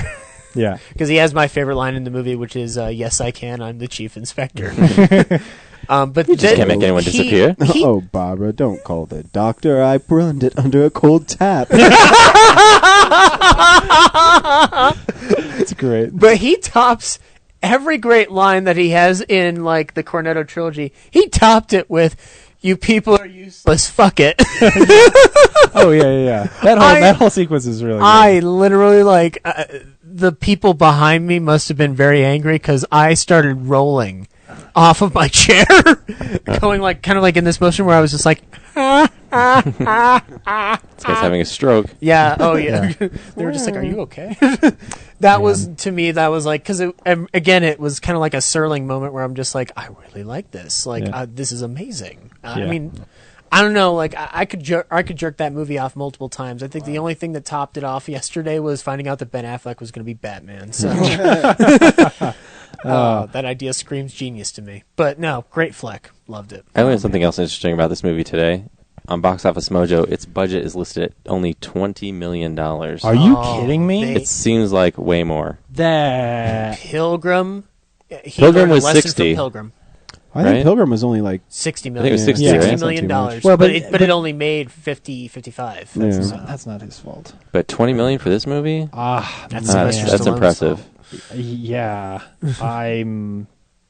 You're checking. I'm a bit. Well, I'm looking at it, not because I think you're wrong. I want to see it in print because I think that's crazy impressive. Yeah. Obviously, there's marketing costs. Yeah. But so still. double that. Oh my God, you're right. $20 million. But still, that means like maybe the studio paid $60 million for this movie. Like once you start doing marketing, depending on. I think there's been a lot. Yeah, especially internationally. So if all they need to make is $60 million on this movie to make a profit, probably. Like that's. This movie has the apocalypse in it, and they only did it for $20 million. You have to look at it from like the idea that Edgar kind of takes from Tarantino, Rodriguez, Linklater, and Smith when you have to make do with what you have, and that's what Maddie and I do constantly. Like even you, like you're a director who does that too. Like we have to make do with what we have. Oh yeah, I know. Not to criticize content. Yeah, fuck you anyway. We have to make do with what we have. So I think that somebody as creative as Edgar can take $20 million and spin that into something that is impressive and beautiful looking like that. Because, that whole final scene where they're dropping down below the bar is very impressive. That might be the most expensive set piece throughout the movie, because the explosion is probably not that expensive. Yeah, and the Metal Man obviously is CG, so you can get a very talented artist who works off of After Effects or Maya or something like that. Yeah, 3D Max. I mean, there are multiple ways to go with it, but like I would believe that budget because Edgar's creative enough for that. Well, and when you're shooting a whole movie in a small town, like you could spend half that money on CG and give the rest to actors. And what's your cost actually going to look like? Like I can see it. It's just impressive. And the whole first half of the movie doesn't even involve the robot/aliens. Like it's literally like it almost seems like a buddy comedy. Like we're getting the band back together. Yeah. It'd be like if you guys made a movie and then I suddenly made you guys fight robots. Like that's in interviews for Scott Pilgrim, Edgar Wright would say that when he gets a budget for a movie, he wants to make sure that every penny of what he's given shows up on that screen. Yeah. Oh, well, so I don't know where he got the rest of the pennies, but I know where the first 20 million went. Yeah. Yeah. He says that about film as well. Like he said before, like when you roll the camera, when every frame is coming through that lens, that's money going through the camera, so it teaches you respect. That's why I love his opinions on 35 millimeter. He's a smart filmmaker. Yeah. Next week, we're seeing The Spectacular Now. Yeah! Did we quiet Ryan? How do we do that? I know, Ryan has hardly talked at all. We found a way to shut him up, guys. Yeah, it's you two jerking each other off about The World's End. I'm sorry. The more we talked, the more I love that movie. Yeah, I didn't mean to hide. I'm probably going to go tomorrow morning. I just love that movie. Oh, man. You guys said everything that needs to be said. Yeah. So I don't have to chime in. What did you like most about it, Ryan?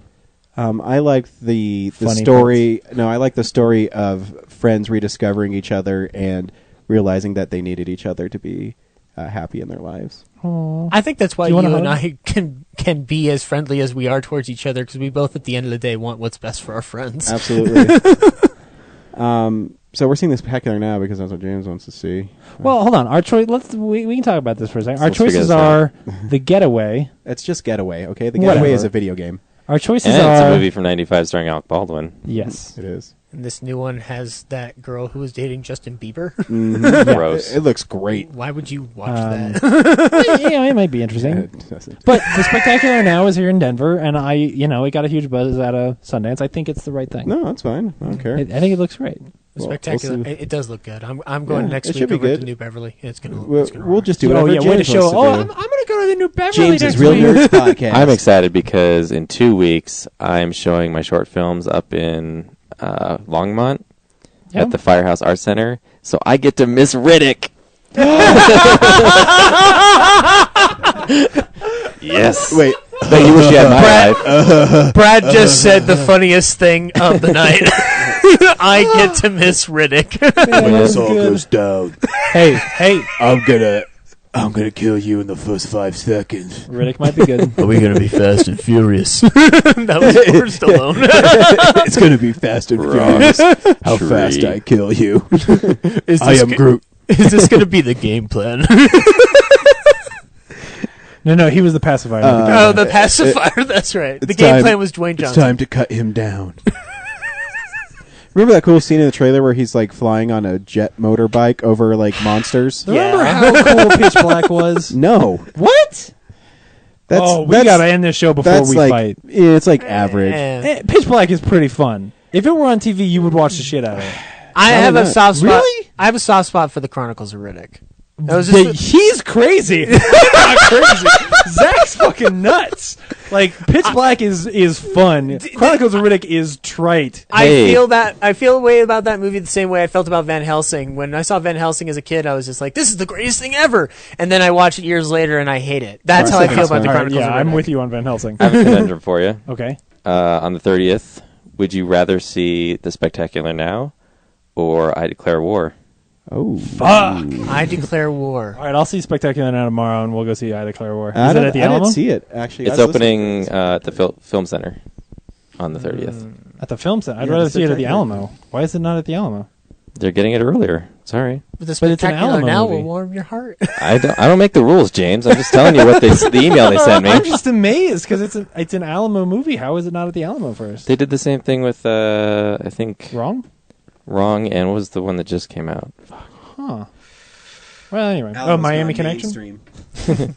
I think the Spectacular Now, because I think Spectacular Now was out. I don't think that's an Alamo picture. Well, yeah, you're right. Anyway, yeah. It doesn't matter. We'll see the Spectacular Now. We'll figure James something wants to out. see the Spectacular Now. So Why don't we just see both? I mean, we could. We could record on Saturday. Oh, well, no, because we're filming Saturday. Anyway, we'll figure something out.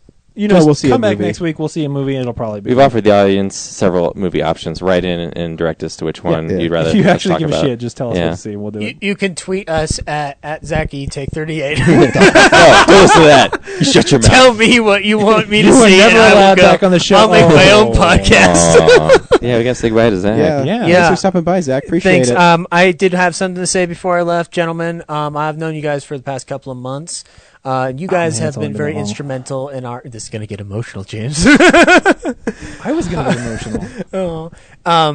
You guys helped me out through a lot of different projects and different situations regarding The Boy Who Stares, and the whole crew of The Boy Who Stares was very happy when James came down and said, "I'm reporting on this film."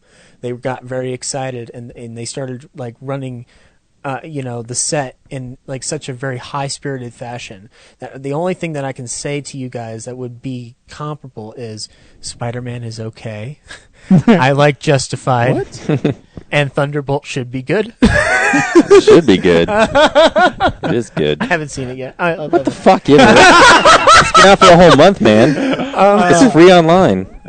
You come to the show on Tuesday? Yeah, I will be. Okay, cool. They won't be there. Sorry. Okay. No, in all seriousness, thank you so much. Thank you for coming down to Castleman's. I listened to the live podcast. That was one of the only times in my life where I was able to sit down and listen to myself and not feel like I needed to put the gun to the head. Well, if we could do one thing, it's to Hopefully tonight prevent Remy did that suicide. It's your best option. No, it felt really good. Let me say back. You have been fairly instrumental in getting us into some interesting places and in contact with some great people. So thank you. Honestly, it's been really great having you on the show. Thank you. I'm still not going to go down on you. No. And you've helped us out on some of the shorts and things like that.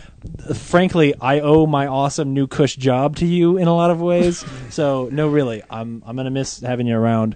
I'm sure that next Saturday when we're filming, we're gonna miss having you around just to hold the camera for once. That reminds me, I just wrapped my my first real starring role in anything. Because of you guys. And you guys gave me the greatest line ever in anything. Don't say it. I'm not going to say it. Especially because we may still cut it out of the short. Can I just tease it? It involves Ryan's dogs. No, you can't. That's enough. That's enough. My dog just died. Yeah, you can't. I wrote it before that happened, man. You can cut it out of there. I'm sorry. No, I it's just all wanted right. to say that to you guys. You can cut this out, but I just wanted to say that because, no, seriously, that is one of the greatest lines I've ever expounded. Sweet. I called Brad up today to confirm that I was coming down for the show, and I just I had to let him know I've met a lot of writers. I mean I love Matty O'Connor's stuff, but that line, I think I thought about that line more than I thought about The Boy Who Stares. Well, it shows. Yeah, so. No, I'm just kidding. But anyway, thank you guys for being so awesome, being so charming. Ryan, thank you for letting me be the Rickles to your Carson. Absolutely. I've always loved it. I was talking to Zach a couple days ago, and I said, I wonder if people know that when we fuck around with each other, they know we're kidding. But if they don't, it's all right too. I told them, I'm just like, I hope they don't. So, fuck you, Zach Eastman. Fuck you, Ryan. Yeah. Fuck me. Don't get raped in California. That's some advice, I guess. Yeah. I don't know. That's the first piece Stay of away advice from I got casting from Matt couches. Willix was, don't go to California, you'll get butt fucked there. And in one more piece of seriousness, anything that you do, anything that you finish, anything you want to promote, you send us a thing. We will do everything and anything that we can, as little as that may be or as much. I'm coming back. Stay in contact. For I'm sure. coming back into town in December, so I'd love to. Well, if you've made a few films by then, you can show them to us. That's how LA works, you, right? James. I'm leaving.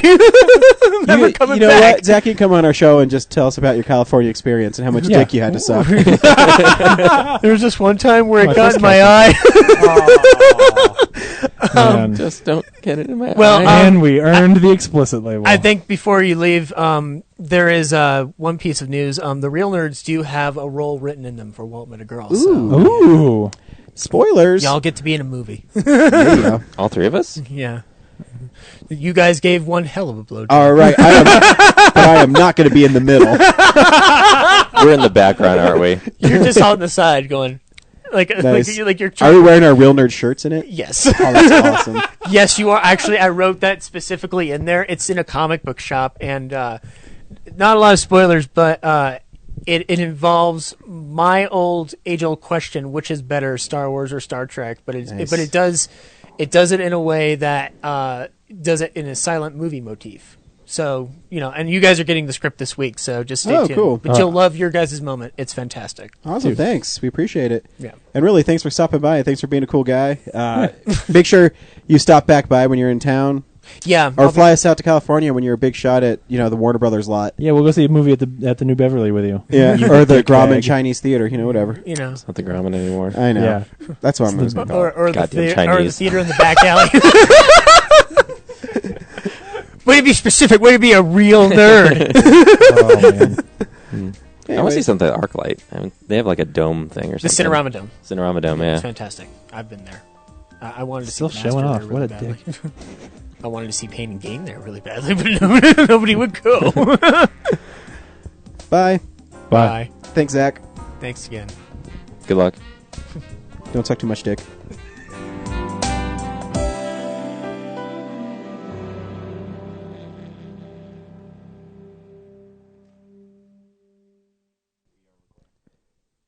Thank you so much for listening to Real Nerds Podcast. You can subscribe to us on iTunes. You can also stream us on Stitcher Radio. Email us, realnerds@gmail.com. Visit our website, realnerdspodcast.com. You can tweet us at real_nerds. Call us 720-6nerds5. Like us on Facebook. This has been a Nebulous Visions production. Until next week, bye.